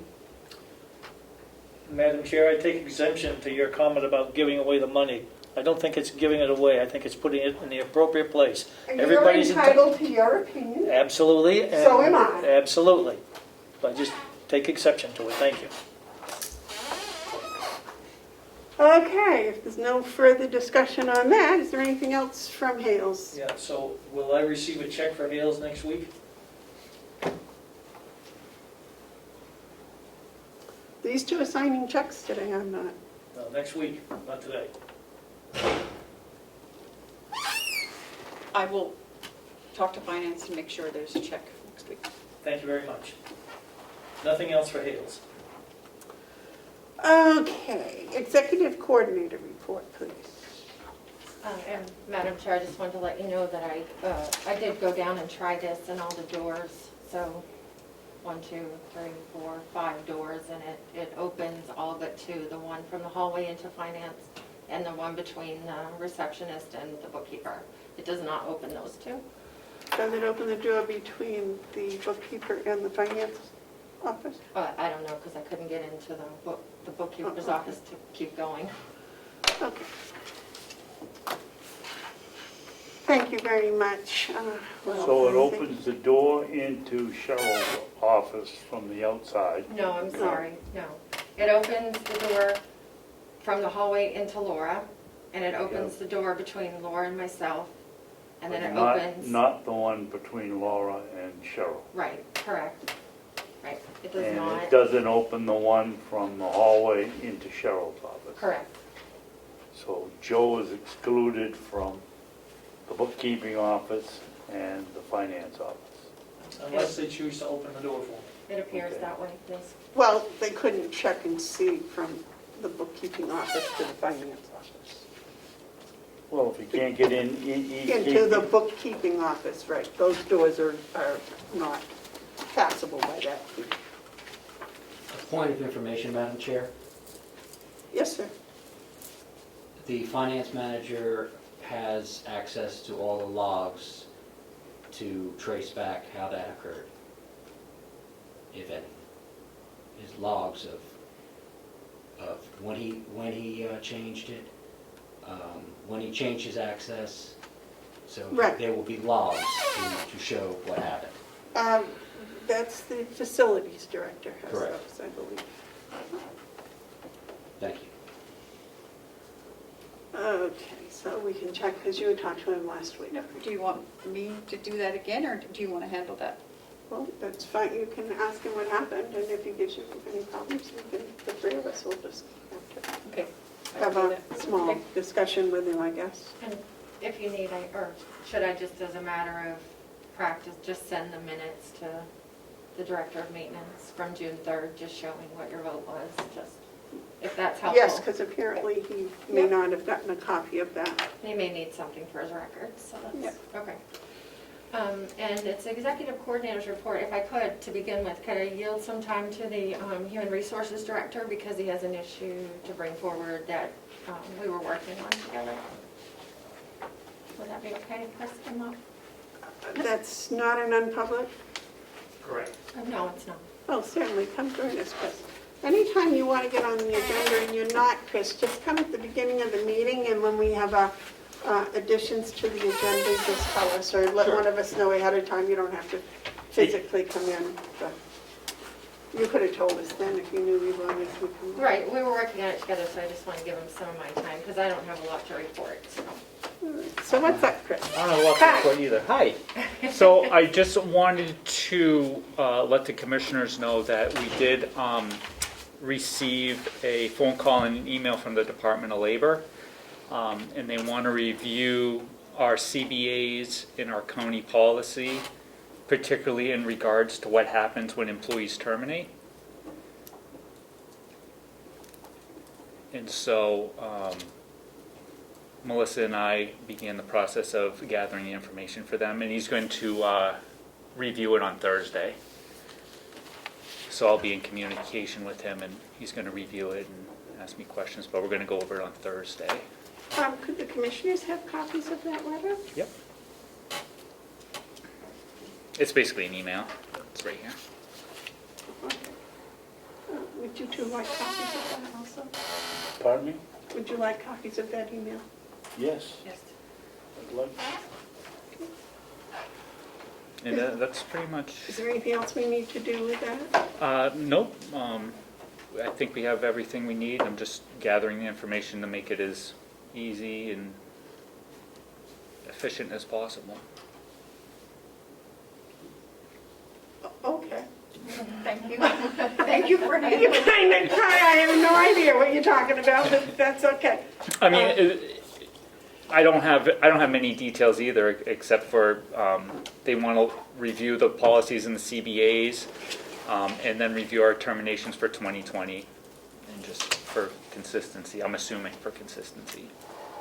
That's pretty much all I know. Well, I read something about a police officer that just was in court. And there was a settlement, not in our county, someplace else. And there was a question as to how many times things of that nature happen. So I don't know if that's related to this or, Yeah, I don't know either. no clue. That was yesterday's news, I think. Yeah, let's read that. How's everything going? Great. You're still here? I'm still here. Yeah. No problems. You enjoy this hot weather? Well, I have air conditioning, so it makes it a little more tolerable. But I'm more of a fall person. The sun is pretty bright in that room, though. Yeah. No, I'm comfortable in the building, and everybody's great, and Excellent. just staying busy and plenty to do. Yeah, I would. All right, well, if That's it. that's it, then Melissa, you want to continue with your report? Sure, so, can I just add some information to the hydrant discussion of earlier with the damage to the hydrant in Ospey Corner Village, Yeah. Courthouse Square? Was it in Courthouse Square? Yes. Okay. There has been a young person who has been making restitution payments to the county for that, so I did ask, it's hard to get into the courthouse. I don't even know if I'm allowed to go get copies of dockets or files, so I had reached out to the county attorney and asked her to give the commissioners a copy of that to show the outcome of the case and the amount of restitution that's actually due. So I do know he has been making payments. So I can get that. I'm working on that information for you. Thank you. Thank you. I was thinking it would come up before now. I was trying to scurry and get it, but he has been. The competitive bidding policy, I have provided a second and then a final draft. I sent it out once again to all of the department heads for their review and input. And are you missing things in your packet, Madam Chair? I don't No, know. no, no, I okay. just had them unpiled and repiled, Okay, I'm that's sorry, all. because you can certainly have mine if you would like. Are there any, I haven't, I got an email, you sent Yeah. that. Yeah, yeah, so, the one that's marked second draft, you'll see like yellow highlighted things and crossing out and so forth. So those were the adjustments made and that turned into the final draft, so. Okay. And I guess, I'm just looking for, the commissioner's okay and approval on this policy. I think the big thing is just that we've, made most of the references to the commissioners where we no longer have an administrator, and then also important that we inserted the RSAs for people to reference if there's any questions.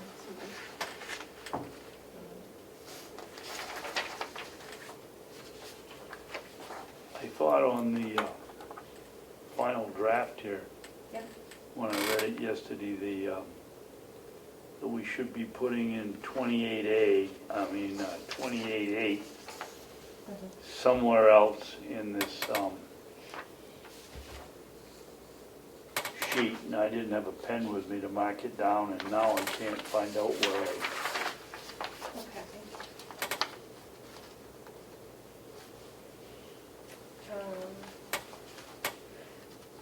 oh, maybe it's in the back page here. Was it about goods and services? Thank you. Yeah, I think it was. The commissioners reserve the right as they deem necessary and by majority vote to require a competitive bid Email. process for procurement of services.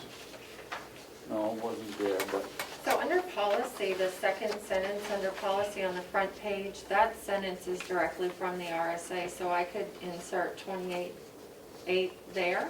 Maybe that's what you were thinking, that anything has to go out if it's over $5,000. That's the exact wording from the RSA there. well, that's the law, so you really don't need to put it in. And it is, Maybe the that's what I was thinking because reference RSAs are also up in this box for people, so I try to put it as many places as I could. And then you had asked, to leave it open to the commissioners to interpret the law and the option to put out services if you wanted. Yeah. So that is on the second page. Thank you.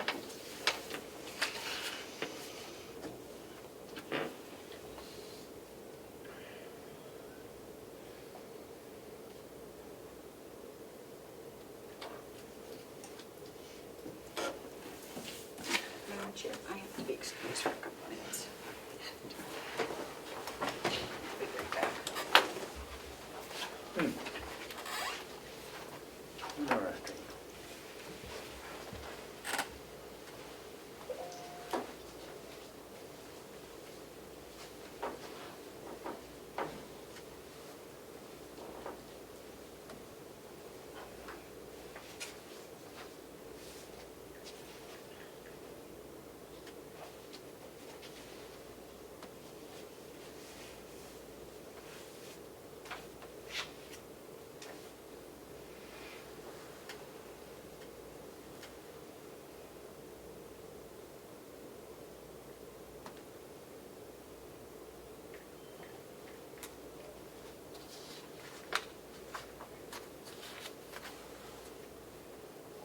This sounds vaguely like the email that I received from the county attorney about 3 weeks ago. Are we in recess, Madam Chairman? No, Terry just had to be excused for a minute. I was waiting for your comment on this final draft. of the- I think it is excellent.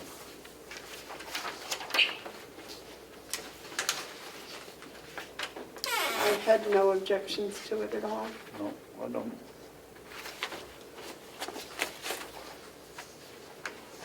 Do we need to have a motion or just accept it or just have her write it up? I'll make a motion, we accept the final draft of the bidding process dated 7/29/2020. And I'll second that. Is there any discussion? No, I think One of the things I think that's really nice is the fact that it reserves the right to require competitive bidding for the procurement of services. I think that was something that we have that right if necessary. Okay. Anything else? All those in favor say aye. Well, wouldn't it be courteous to wait for the third member to come back and she can vote? No, I don't think she had any objection. We're voting on the procurement policy, competitive bidding policy. David motioned to pass it, I seconded it. And now we're at the all in favor, say aye. Aye. Aye.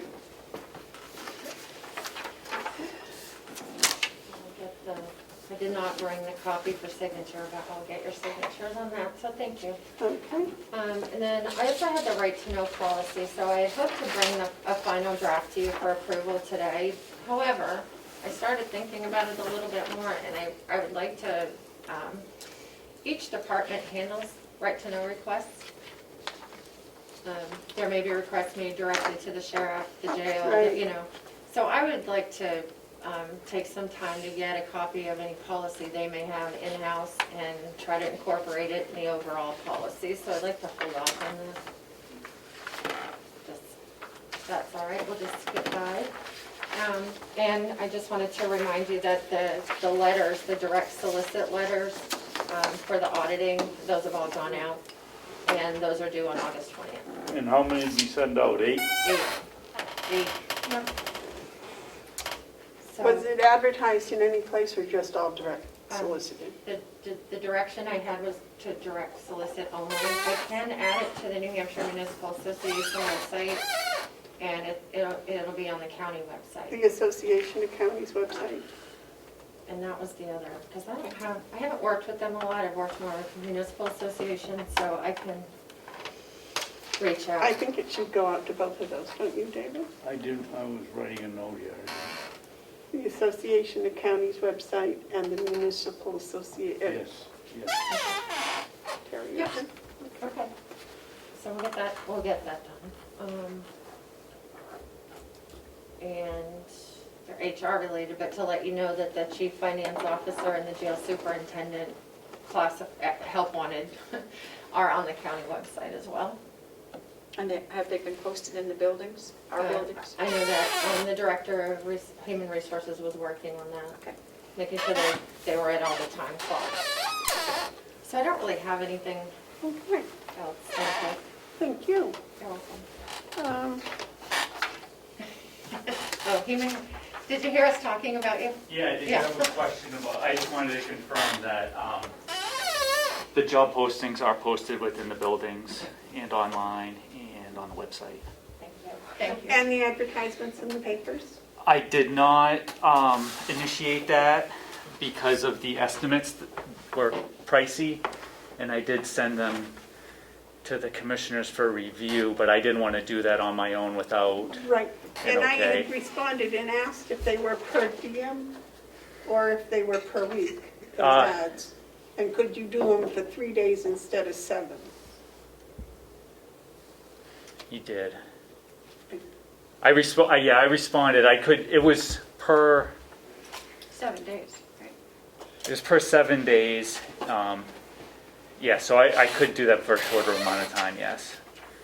So if you did it for 3 days, would it be half the price? Yeah, I can I'll get those prices for you. Because I was thinking, my thought was that 3 days would be sufficient. I do have some names coming in, and I can let you know Okay. how many. And they are I do have some from out of state. I've had a Texas applicant and a Massachusetts Okay, applicant. where else did you put it besides on our website? Indeed. Oh, you did put it on Indeed? Yeah, so it's been on Indeed, on the county website, and in the county buildings.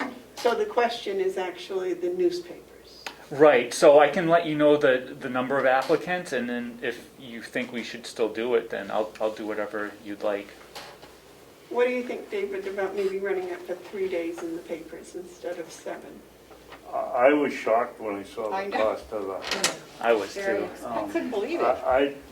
I think probably I would try the freebies. I'd try the municipal and the county first for 2 It's days also and see posted if- there as well. and see if we get any, and then maybe we don't need to.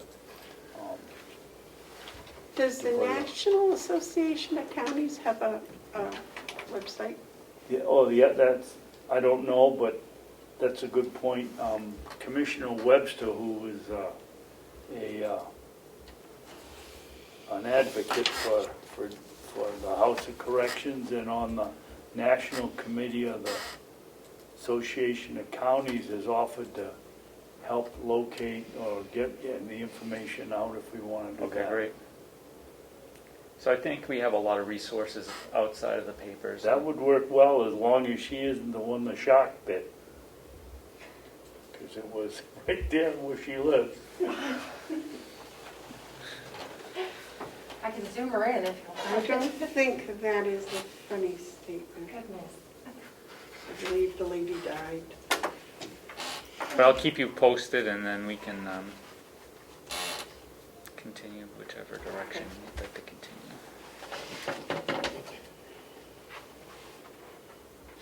Okay, anything else? Commissioner update. Thank you, Chris. I have one? Yes. I was asked by the delegation on Monday to get in touch with Mr. Egan, or his company, to see if there was any possibility of him coming here and helping the finance department get everything ready and out for the audit. I did talk to Mr. Egan this morning, and he said there might be a possibility, and he had to talk to his partners and would get back to me no later than this afternoon. So that's where I stand on that. And also assuming that they're getting the RFP for a future auditing. Yes, yes. And he had read all the articles in the paper, so he knows what we're going through. So I don't know what you want to do. If we want to do a motion to use them, if he comes back with a yes, or we want to put this off till next week. He asked me when, and I said as soon as possible. So, David? Madam Chairman, I personally would have made this situation number one on our agenda today. We are in trouble with the finance situation in this county, and we've got to do something about it. We can't keep kicking the bucket down the road and say, well, we'll do it next week or we'll get it. right. We have to do something now, and I'm recommending that we drop Avenue entirely until we get everything straightened out.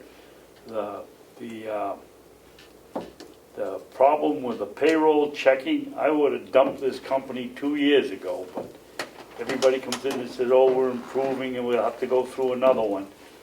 As far as I'm concerned, they haven't performed what they promised us when they came in here. But we are in trouble, and we have to do something. We can't keep sitting around, and whether it's Mr. Egan, who came in here and backed out of his contract, and I think probably some of this discussion should be non-public and other public, but we got to do something, and we can't keep procrastinating. David, would you please elaborate on the trouble that we are in for the public? I don't think that's necessary. Anybody that's watching it knows that the law says we have to have the budget done within 120 days of when we close the books. We had the finance officer in here that turned me around and said we haven't even closed the books for 2019. You're here, you hear it all, you should know what the situation is. We've got to do something, and I will make a motion right now that we drop anything to do with Avenue until we get this financial situation that we're in straightened out. And that'll take away part of Catherine's concern that she's doing all of this and that with Avenue.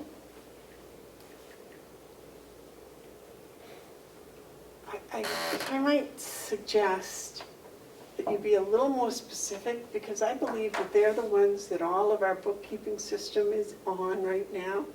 And if we drop it right now, that means we shut down our entire bookkeeping system. I don't believe so. I believe that we've ordered a new purchasing module that's gonna take training and time and coordination with Catherine. And, I don't know what else that they're doing, but, she's taking too much time on it. No, we obviously have to keep the part of it on today's financial, or we wouldn't have any records for an audit, so. But we don't need to talk about the pony show they put on here on the purchasing module right now. It can, we've been going for 100 years without a purchasing agent. I don't think another 6 months will make any difference. Well, I hope it's not going to be 6 months before we get this audit done. You've got more faith in them than I do. Okay, if maybe I could correct, you used the word budget, and I think you meant to say audit in 120 days. Because our budget is, and was done, was passed, was If I completed. did, I made a mistake. I meant, Okay. The Thank you. audit, Thank it you. says if we choose to have an audit, it needs to be 120 days after the books are closed. Somehow or other, there seems to be a great confusion as to when books close. Now, I did have Chairman Damaris relay to me that the accounting firm apparently doesn't care if there are amounts under $10,000 that haven't been processed or addressed. The accounts can still be considered closed. I haven't had a chance to go and investigate exactly what that means. As I've said many times, in my business, the books close December 31st at midnight, that's it. And then my new year begins. For some reason, I guess municipalities and counties, some people feel that that's not the way that can be done. I'm not sure. I probably should have asked Mr. Egan about that when he was here. As far as new, I think what you're talking about is you just want to stop all the new avenue work and tend to the old and tend to getting this audit done. Yep. And I think the payroll company we have to keep at the moment because we need those numbers for the audit. Now, I agree with you that we should change payroll companies. I was never in favor of that one. That was one of those 2-to-1 votes, but that's okay. That, I think, is something we should look at, but not today, but in the future. Because, again, they're in the process of doing our payroll right now, and they have the information we need for the payroll part of the audit. I'm not sure how you really want to change your motion. Well, I think you've done a good job. I mean, Kathy has to get to the point where she can work and on Do the the audit. materials needed for the budget. And I mean, For the audit, you mean? for the audit. And when I don't see us rolling forward. I mean, this isn't just something we can take our time on. It's got to be done. May I? Yes. So, as I say, I talked to the company as requested by the delegation on Monday. What do you want me to do if he calls me back? And he says, yes, we can come Monday and we'll get this done for you. how do you want to proceed with that? Say that again, Terry? I said, in my conversation with Mr. Egan this morning, Oh, I thought you were How do talking you with want me the, to with the. proceed with that? Mullins and Heath, you're No. talking with, yeah, okay. with that company, to come in and get things moving and get everything done as quickly as possible for the audit. Did you ask him to do the audit? There were two things. I asked him just to come in and oversee and get everything, because he's familiar, he's been down there, so I thought it would be easier for him. And then he said, well, I will talk to my partners. It might be easier if we come in and just take over the audit and do it. So I said, well, we have a contract. And it was his opinion that we would not have a hard time getting out of the contract. That would probably, because they don't even have a date when they can even start working on it now because of all the, I understand that now, and June 30th, from then on, they start doing the audits for people who close on June 30th. That's what Chairman Damaris told me. Yes. So their schedule is pretty booked. So I don't know where we stand with that. I have not talked with them myself. So I just want When you, was Mr. Egan going to get back to he you? said it would be no later than this afternoon. When, I don't know, I got my phone on in case he calls. But Okay. Joe? Thank you, Madam Chair. I don't want to belabor the issue, but I have been trying to sound the alarm for quite some time now. And if the commissioners so decide that perhaps Mr. Egan and his firm can come in and do this, I would suggest we jump right on that, because otherwise we are going to be late. And I don't want to get into a situation with DRA that happened a few years ago where the tax rates couldn't be set because the audit wasn't done. So I just let the commissioners be aware of that. Thank you. I don't think the tax rate and our audit are related. Yes, they are. I believe they are, Because there but were years we did no audit and they still set the tax rate. I could stand corrected. I would guess, because we didn't have an audit until the year I came here. And they still set tax rates. But I don't know. So I don't think there's a relationship there. I think probably some of the numbers that come out of the audit or that come out of the finance office set the tax rate, I think. That's my understanding. I suggest maybe we wait on Mr. Egan's call before we make a decision, before we see what it is he's going to do, or, That's I fine. mean, I just want to apparently- know whether you want me to just, keep, Well, I Communication don't with want them? it to run into next week. I mean, we gotta do something. yeah, oh, I know. She said she would hear from him this afternoon. And we can always do, I guess we could do an emergency meeting if we had to take a vote on it, even if it's a Zoom. That, tomorrow, if we have to. I don't think we can do it. There's some little quirk in the law about 91A about who can be, what percentage have to be here in person. I forget what it is, but I think there is something in the law about that. Well, I'll come down for that. Do I have All to? right, so let me see if I can redo this. You were asked by the delegation to call Mr. Egan and see if he could help Kathy Yep. get the materials for the audit. Yes, You called Mr. Egan, you asked him about helping to get materials for the audit. He said it might be better if he just came and did the audit, but that he would get back to you this afternoon, yep, on either way. either way. So I don't think that we can actually make any kind of a decision on any of that because we don't know the results. What we can do is,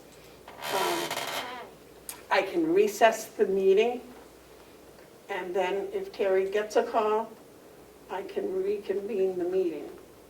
Because I can recess without a date for reconvening, right? You can recess to call the chair, so. Yes. So that's what I can do about that. And may I, and in the meantime, with him, it's just to have Kathy not do any further training until the audit's done on Avenue. I mean, if that would, I think that we have a right to say to Kathy, look, starting right this moment, I want you to focus everything on the audit. Here is a list of the materials that I got from Chairman Damaris, that she got, I know this is around and around, but that she got from Melanson and Heath. And I can say, Kathy, I want you to work on this right now, get this. If she has it, wonderful. I'm assuming she probably does. But if she doesn't, say, get it and get it to them. Or, ASAP. and we will hear if Mr. Egan wants to come and do the audit, he'll still need those same numbers. So if we tell her to just forget what other stuff to do with Avenue and deal with just these numbers, these reconciled statements, I think is what, yes. Where is all of this work that Melanson and Heath, that the finance department has told us that they have done, coming in here and doing their tests or whatever they do and looking over the book? And the finance department's told us they've been in here. Haven't they been in here? Haven't they done the work? No, they have not come in. They have asked her for things. According to Chairman Damaris, Kathy has sent them nothing. According to Kathy, she told us she had sent them stuff. I don't know. I haven't had a chance to speak with Kathy. I haven't talked with Melanson and Heath. And you could, Well, if she hasn't sent them anything, what are we gonna give Mr. Egan? She can help if they call on it. Well, that's what I am saying. If the commissioners say, all right, the finance department from here forth is to be working on these particular things necessary for the audit, let the new Avenue stuff kind of sit back for a minute, let the new anything else sit back for the minute. She does have to stay up to date on the COVID stuff if we want to expect to get reimbursed for any of it. I mean, that has to be more or less a priority along with everyday stuff. But we can tell her that, you know, like you were saying, let the new Avenue stuff sit on the back burner for a minute and tend to this audit material. I thought that's what you were saying. But. Yeah, it was. I'm just flabbergasted that I swear I've heard that Melanson Heath was in here doing paperwork and doing everything, and then one person is saying, no, we haven't gotten anything, and the other one saying, oh, we sent all of this thing.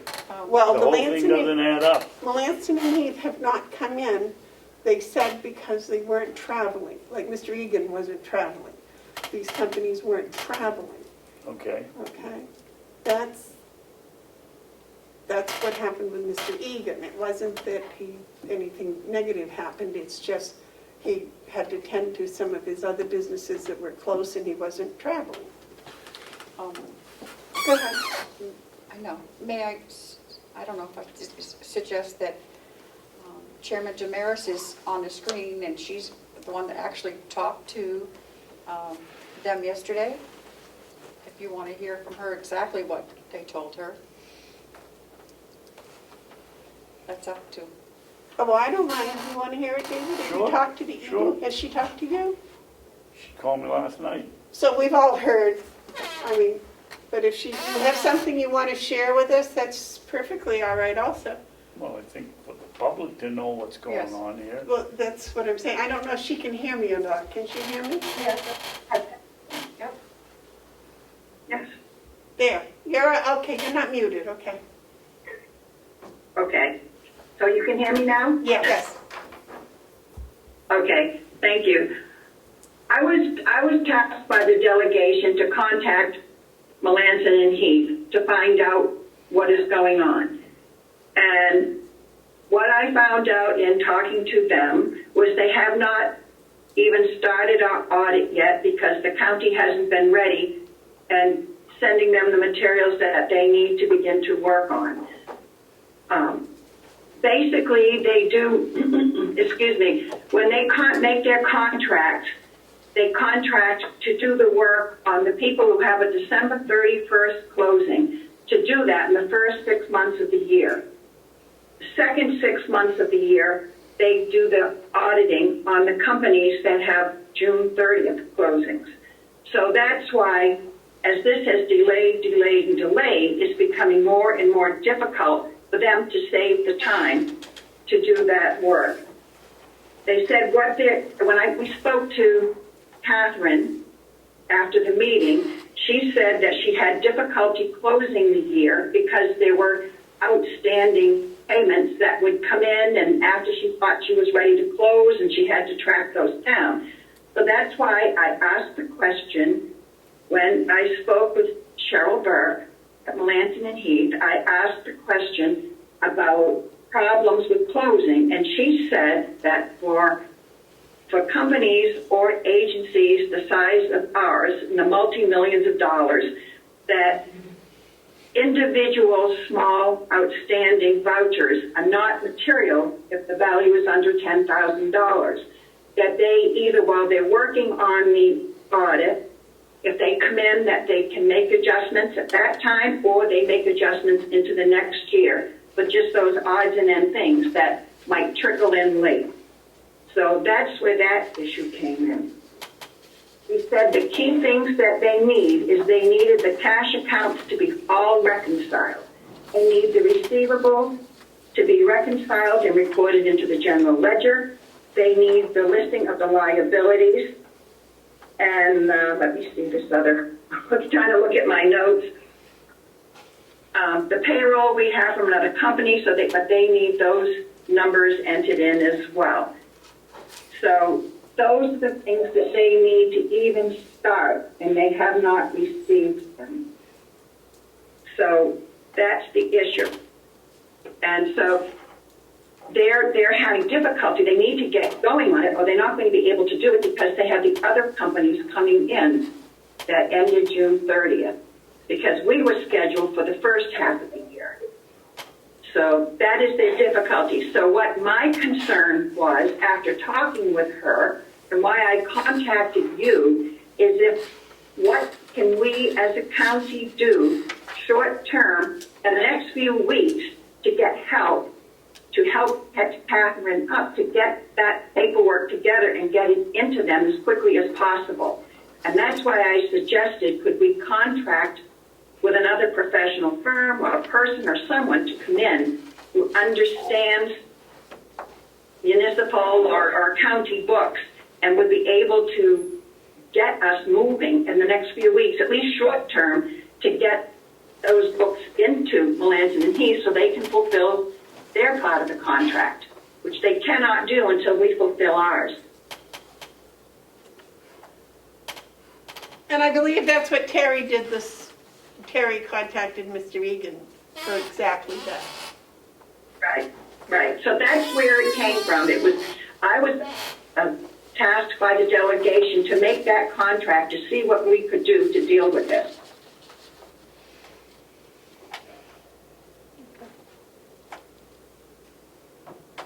So I think we're back to, we put Kathy on the audit full-time, right off. And we wait for Mr. Egan's call. Yep. And I'll recess, and then we can have it come back. We can the call of the chair when we're here. Point of order. Damon. Yes, Damon. If we're gonna just do a quick recess, and if you have a minute, could I ask for any further comments or anything on the Department of Labor situation? You're not recessing yet, right? Right, we haven't recessed. Is that public comment you want? A media question or? Yeah. I mean, I just figured if. I didn't even know you were here, Damon. Sorry.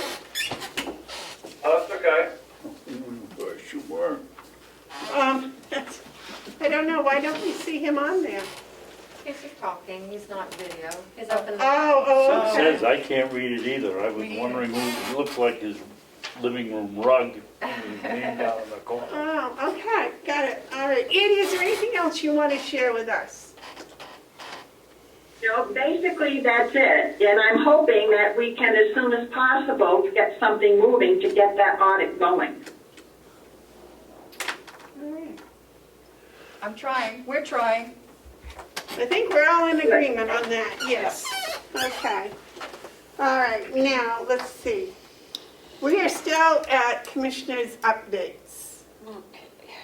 So, David, did you have any more comments? Yes. I haven't started yet. All right, Oh, You got a copy, or I sent you a copy, or on this Atlantic Safety Products? I called them the other day, it's $1,600, and we paid right away and didn't get a discount, so I called up and asked, and she said, well, she couldn't give me an answer, but she'd go to the president of the company, so I'm waiting to find out whether we can get a discount there, because we paid our bill not 2 weeks late, but 2 weeks early. The next thing is, I requested that the county attorney come in here and explain her email to me that says that Ken interpreted how we pay, how salaried people get paid was incorrect. She couldn't come in the first week, she couldn't come in the second week. What happened this week? Is she gonna come in? She's not coming in. I wasn't able to talk to her ahead of your meeting today, so. Well, is it possible to set up a time? I mean, this is 3 weeks. And she says that Ken didn't do it wrong, and we don't want to get in trouble of the next time if we did it incorrectly.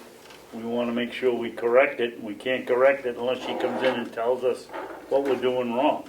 It sounds And- like, oh, I'm sorry. And this letter here sounds just exactly like what she wrote me in the email.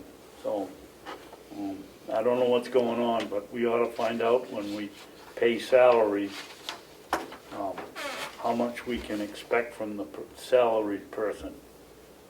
Ken says one thing, the county, the human resource gentleman called the Department of Labor and said the same thing that Ken said, but she says we're doing it incorrectly, and so I'd like to find out why she thinks we're doing it incorrectly. That's that. Then we've got this rant from Cordelli, which I would like to respond to, Madam Chairman, because I'm the only one mentioned in the whole thing. And the one that bothers me most is Commissioner Babson has proposed a vote of the Board of Commissioners on release of any request, right to know information in possible violation of state law. That is not what I said at all. Last week you two were here. I said that I didn't want anything going out, any answer with my name on it that could get rubber stamped that I hadn't seen. I didn't say anything about taking a vote. I said something about I hope the majority of the board would approve to. There's too many situations. If you're going to answer his 91A requests or some of Ed's, there's 2 or 3 ways you could answer it, and I think we should all agree that we like the answers and not whether we, the implication here is that we want to change the law or change the material, and that's not what I said at all. And I think Melissa said it in the minutes. I couldn't find it. I was just looking at it. I think she more accurately records what I said. Thank you, Melissa. And the HR, the HR has told me that we've gone out for the House of Corrections, and that was the last one. Jason's not going to be here a long time, and we've got to find a replacement.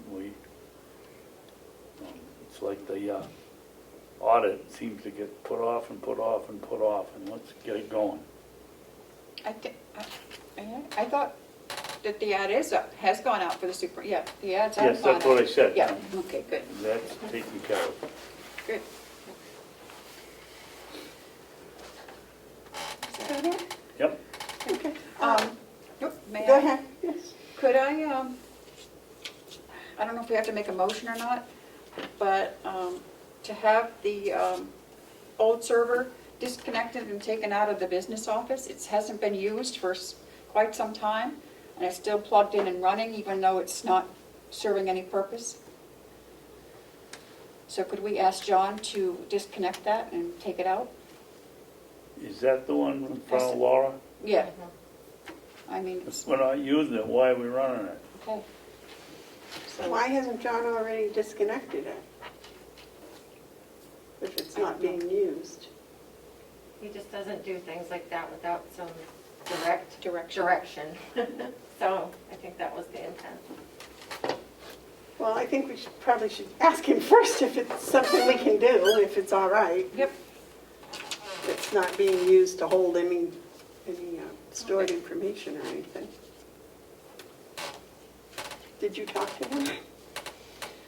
To John? Yes. No. But they've talked to Avenue, and they said they haven't, everything's been taken out of it, and it's no longer being used at all, according to Ted Leary from Avenue. So, but we can check with John also. All right, anything else? No. Okay, I did have a question that bounces off your last question, and that is on our searches here for the superintendent, should we have a committee with maybe an outside, Oh, that was Can on, yeah. an That's what I meant, you're outside, right. Yep. Search committee, yeah, but with some outside people that know about yes, absolutely. jails? May I think that this, if you would explain to what you told the delegation on how you feel we should proceed on those, on both empty seats? Yeah, no, I think that's a great idea, and our goal is to have a interview panel consisting of outside people set up for Thursday next week, actually.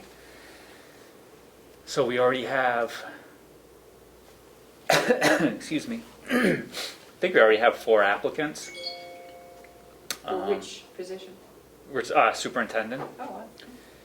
So I think as we get close, I'm trying to get some people penciled in for Thursday morning to do a first set of interviews, and then to recommend maybe the top 2 people to the commissioners for a second interview the following Wednesday at the maybe adjoining the commissioners meeting or something.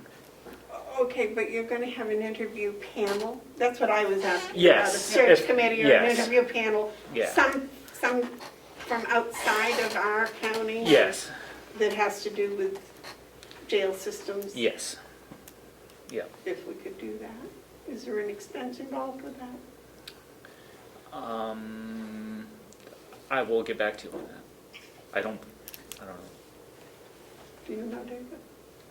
If there's any expense, Yeah. Maybe if it's an active employee from another county, I we, would assume that if somebody drives in here from Cheshire County, that we pay their gas and for a meal. But other than locally, I would think we'd use Zoom. that's true too. But I'll confirm. You'll let us know who's on that Yes. panel also? Yes, let us know who's on the panel. Yep. And, Nothing's written in stone yet. Okay. And I don't know, because we have a lot of police chiefs in Carroll County. Their departments deal with the jail, so I don't know if that should, somebody from that association of police chiefs should be on the committee or not. Okay. I don't know. Who did you have last time, David?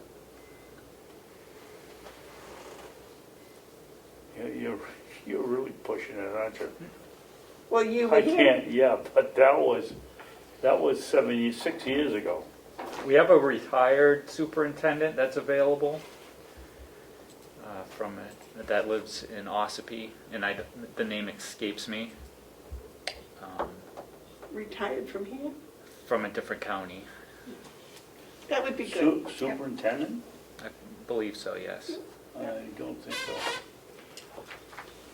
Okay. I could be misspeaking, but And for the CFO as well, I would think we would want a search committee. Yeah, we were thinking the same idea for that as well. There's been a couple names that have come in so far, but not like the superintendent position.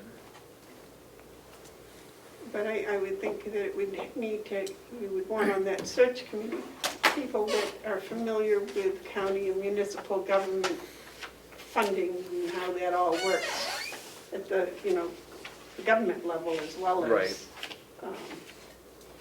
the bookkeeping part of it. Maybe a finance director from another county? Yes. Yeah. Okay. Chris, did you get a copy of this one that we got today? Letter of recommendation? Yeah. Maybe. I can't read it, but it looks familiar to something I may have on my desk, but I can check it. Yeah. He has the original. He has the original, Okay. okay. Thank you. Because I know I got one the other day that he didn't have, I gave him mine, yeah. All right, that was my only update. Yep. Okay, so what time is it? Oh, it's not noon. Do we have non-public? No. I have something, sorry, but you didn't have any today. Mm-mm. None of the other department heads had any. I had about a 5-minute thing, but that was it. Under what? C, the reputation. David, you can read us into non-public under C, please. And if the, Hold on. oh, Are you gonna do immediate questions? Oh, And public I'm vote. so sorry. Yes, media questions. Damon? I didn't actually hear the discussion, if any, but I was wondering if I could get a copy of the letter that the Department of Labor sent you guys, and I was wondering if there could be any further discussion or if there's any more to say about it, Damon, or what the commissioners are going to do. I guess you can have a copy of it, but I have no idea what it's about or anything else. It's going to be I don't know, I was going to ask Chris if we could come, I guess they're coming to do an audit or something? There was a request to review our CBAs and our county policy. CPA. Well, Contracts. for the sheriffs, Department of Corrections in Mountain View, and the other county policy for those non-union, particularly in relation to what happens to fringe benefits upon somebody's termination. So unused paid time off. So they were going to review that along with our 2020 terminations. They were also coming over here, right? I wanted to know if the commissioners could be there or one of us could be He there. physically will not be here unless he needs to be. So Oh, I thought he said he was coming. I'm going to be available on Thursday because he said in case he has questions. So he's going to do the review Thursday. All right. So they won't be here unless they feel the need. Right. So Damon, that's about all we know about it. Okay, now is this like a standard thing, or do they think the county did something wrong and they're like investigating? Oftentimes it can be routine. Other times it can be initiated by somebody calling. We don't know, but it's not unusual for them to do routine things like this too. But they don't tell Okay. us either way. I'll send that today. All right, well, I guess we'll find it. Now, would there be, if there's like some sort of finding maybe the commissioner should have done something different, is that something that would become public, or do we probably have no idea at this point? I would say I don't know at I this mean, if point. there's any result. Well, because it's a Department of Labor, some of it might have to be non-public, Damon, because it may be specific to one person or one person's reputation, etc. That would be my only concern. Okay. Not my reputation, I mean, that's gone. Okay, well, thank you. Okay, any other media questions for us today? All right. Ed, do you, Representative, do you have? Is there public, Okay, now I was going to ask for public input now. I don't know if you saw him. Is there any public input? this is Terry Metnick. Terry Metnick, can you hear me? Yes, Terry, would you give us the town you're from, please? Hale's location. I heard that you had been discussing the payment in lieu of taxes, and there was some questions about that. I was wondering what those were. I don't think so. Nobody decided to do anything about it, so. Well, that's not a fair answer, Madam Chairman. There was a discussion, and No, the he said discussion was, if, where did the money go from 2099 to 2000, 1999. huh? 1099 until 1999 to 2004. Coos County took care of the finances for you guys. Did the money go to Coos County at that time, or did it somehow come back to you? I believe the numbers all said they went to Carroll County. It did not come to us or Coos County. The money was all sent to Carroll County per the records of the Department of Interior. No, there's no record. There is no record at the Department of Interior of Hale's location money going anywhere. But there is money, there is records of acreage of in Carroll County that matches the acreage of Hale's location. There's records of Conway, and their acreage, which actually matches acreage in Conway. So those two numbers, if you add them up, then they become everything that Carroll County got was acreage from Hale's location in Conway.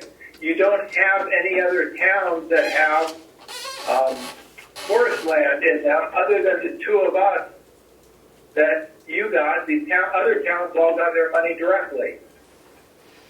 So where is the 1,259 or whatever acres located in Carroll County, if not in Hale's location?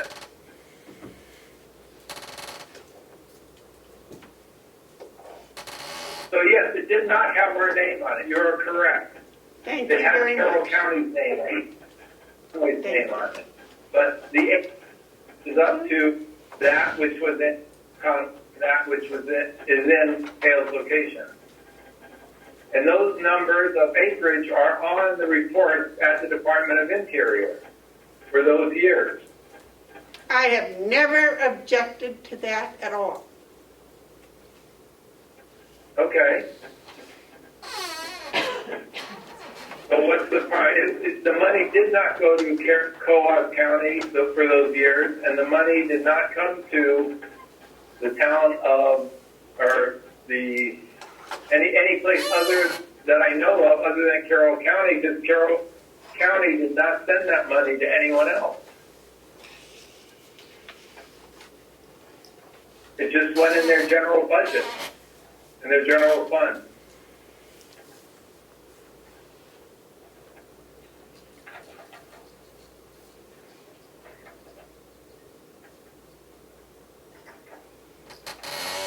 Do you have any other comments? That's it for me. Okay, is there any other public input?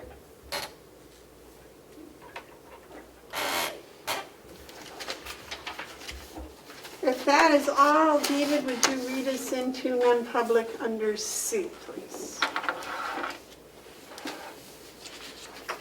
I'll make a motion that we go into non-public on the RSA 91 dash capital A colon 3 comma Roman 2 parentheses C. Matters which if discussed in public would likely affect adversely the reputation of any person other than a member of the public body unless such person requests an open meeting.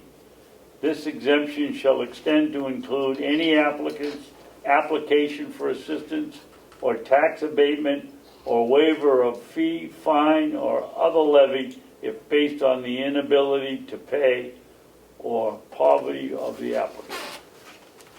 That can't be Melissa. Is there a second? I'll second that. Would you please do roll call? Commissioner Babson, Yes. Commissioner Bevard, Yes. Commissioner McCarthy. Yes. Thank you.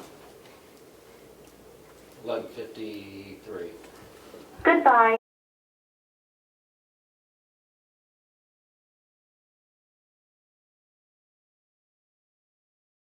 Oh, yes. I make a motion we come out in non-public and seal all the minutes. I'll second. All those, roll call? Commissioner Babson, Yes. Commissioner Bevard, Yes. Commissioner McCarthy. Yes. 12:23. Okay, this is for everybody, especially the general public. It is from the Secretary of Interior. It's addressed to the County Board of Commissioners. It says on July 3rd, 2020, President Donald Trump signed an executive order on building and rebuilding monuments to American heroes. Recently, many statues and monuments that preserve the memory of our collective American history have been vandalized, destroyed, or removed. President Trump has made clear that this administration will not stand for anarchy and allow our nation's history to be erased. We must preserve the story of America's heroes. The President has directed me to lead a task force that will propose options for the creation of a National Garden of American Heroes, including potential locations for the site. The National Garden will feature the statues of the greatest Americans to ever live and express our noblest ideals: respect for our ancestors, love of freedom, and striving for a more perfect union. These works of beauty, created and enduring tributes, will show reverence for our past, dignify our present, and inspire those who come to visit this majestic place in the future. As outlined in the enclosed, the National Garden shall be located on a site of natural beauty that enables visitors to enjoy nature, walk among the statues, and be inspired to learn about great figures of American history. The site should be proximate to at least one major population center and not cause significant disruption to the local community. My preference is that the site be on lands already in federal ownership.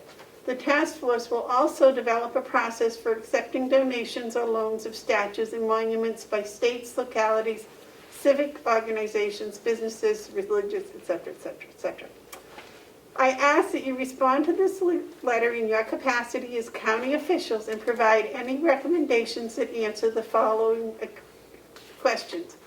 Are there locations of natural beauty within your unit of local government that would serve as a reputable location for these monuments, statues, and the National Garden of American Heroes? Please list and describe any such locations. 2, are there any statues or monuments your locality can donate or loan to this effort that will honor our nation's heroes? Please list and describe any such statues or monuments consistent with the order. In addition to the 31 individuals listed in the order, are there any other American heroes who should be recognized in the National Garden of American Heroes? Please list and describe any such individuals consistent with the executive order. The task force intends to provide recommendations to the President expeditiously and would ask that you provide your response by July 31st. Well, please send an electronic copy of your response to Mr. Jeffrey Small. Sincerely, Secretary of the Interior, David Berholt, is that his name? I believe. Now, since Carroll County is one of the most natural, beautiful places on earth, I didn't know if we should Tell them that. Diana's Baths. That federal land? Yep. It is, isn't it? That would be absolutely beautiful. I mean, we have some beautiful federal land here in our... Think of the money we could get for illegal parking. I was just gonna say, and where are they gonna park? When they come up there. You gotta always have a alternative plan. God. Well, if you want, I can send him an email and tell him that we have federal land in Carroll County that we would be very supportive of having their hero garden there. What do you think? I think it's fine. I think we have like a shot and you know what, getting it, but Well, we've had some pretty special heroes come We from have. Carroll County, going all the way back to the Civil War. Yep. And before. You forget New Hampshire's been around a long time. And we got George Cleveland, we can put him up as a real life monument. Madam Chair, You are so witty today, David. I think you mentioned that there was a list of 31 heroes. Is that Yeah. included in there? Yeah. Oh, okay. I didn't think it was necessary to read No, all, no, but I I know. just read the I cover would just like letter. to see it. is John Stark in there? I'd like to see it. Yeah. So if you want, I will send an email and do the best I can to get it done by the 31st. Is that agreeable to both of you? Okay. Other than that, I'm all done. Can we oil those two chairs, please? Do I wiggle that much? It's really loud on the video. It's very loud. I didn't know I wiggled. Do you seem to have the squeak as soon as I have to gather the information, like amounts of money spent, etc.? It seems to squeak just at the exact moment.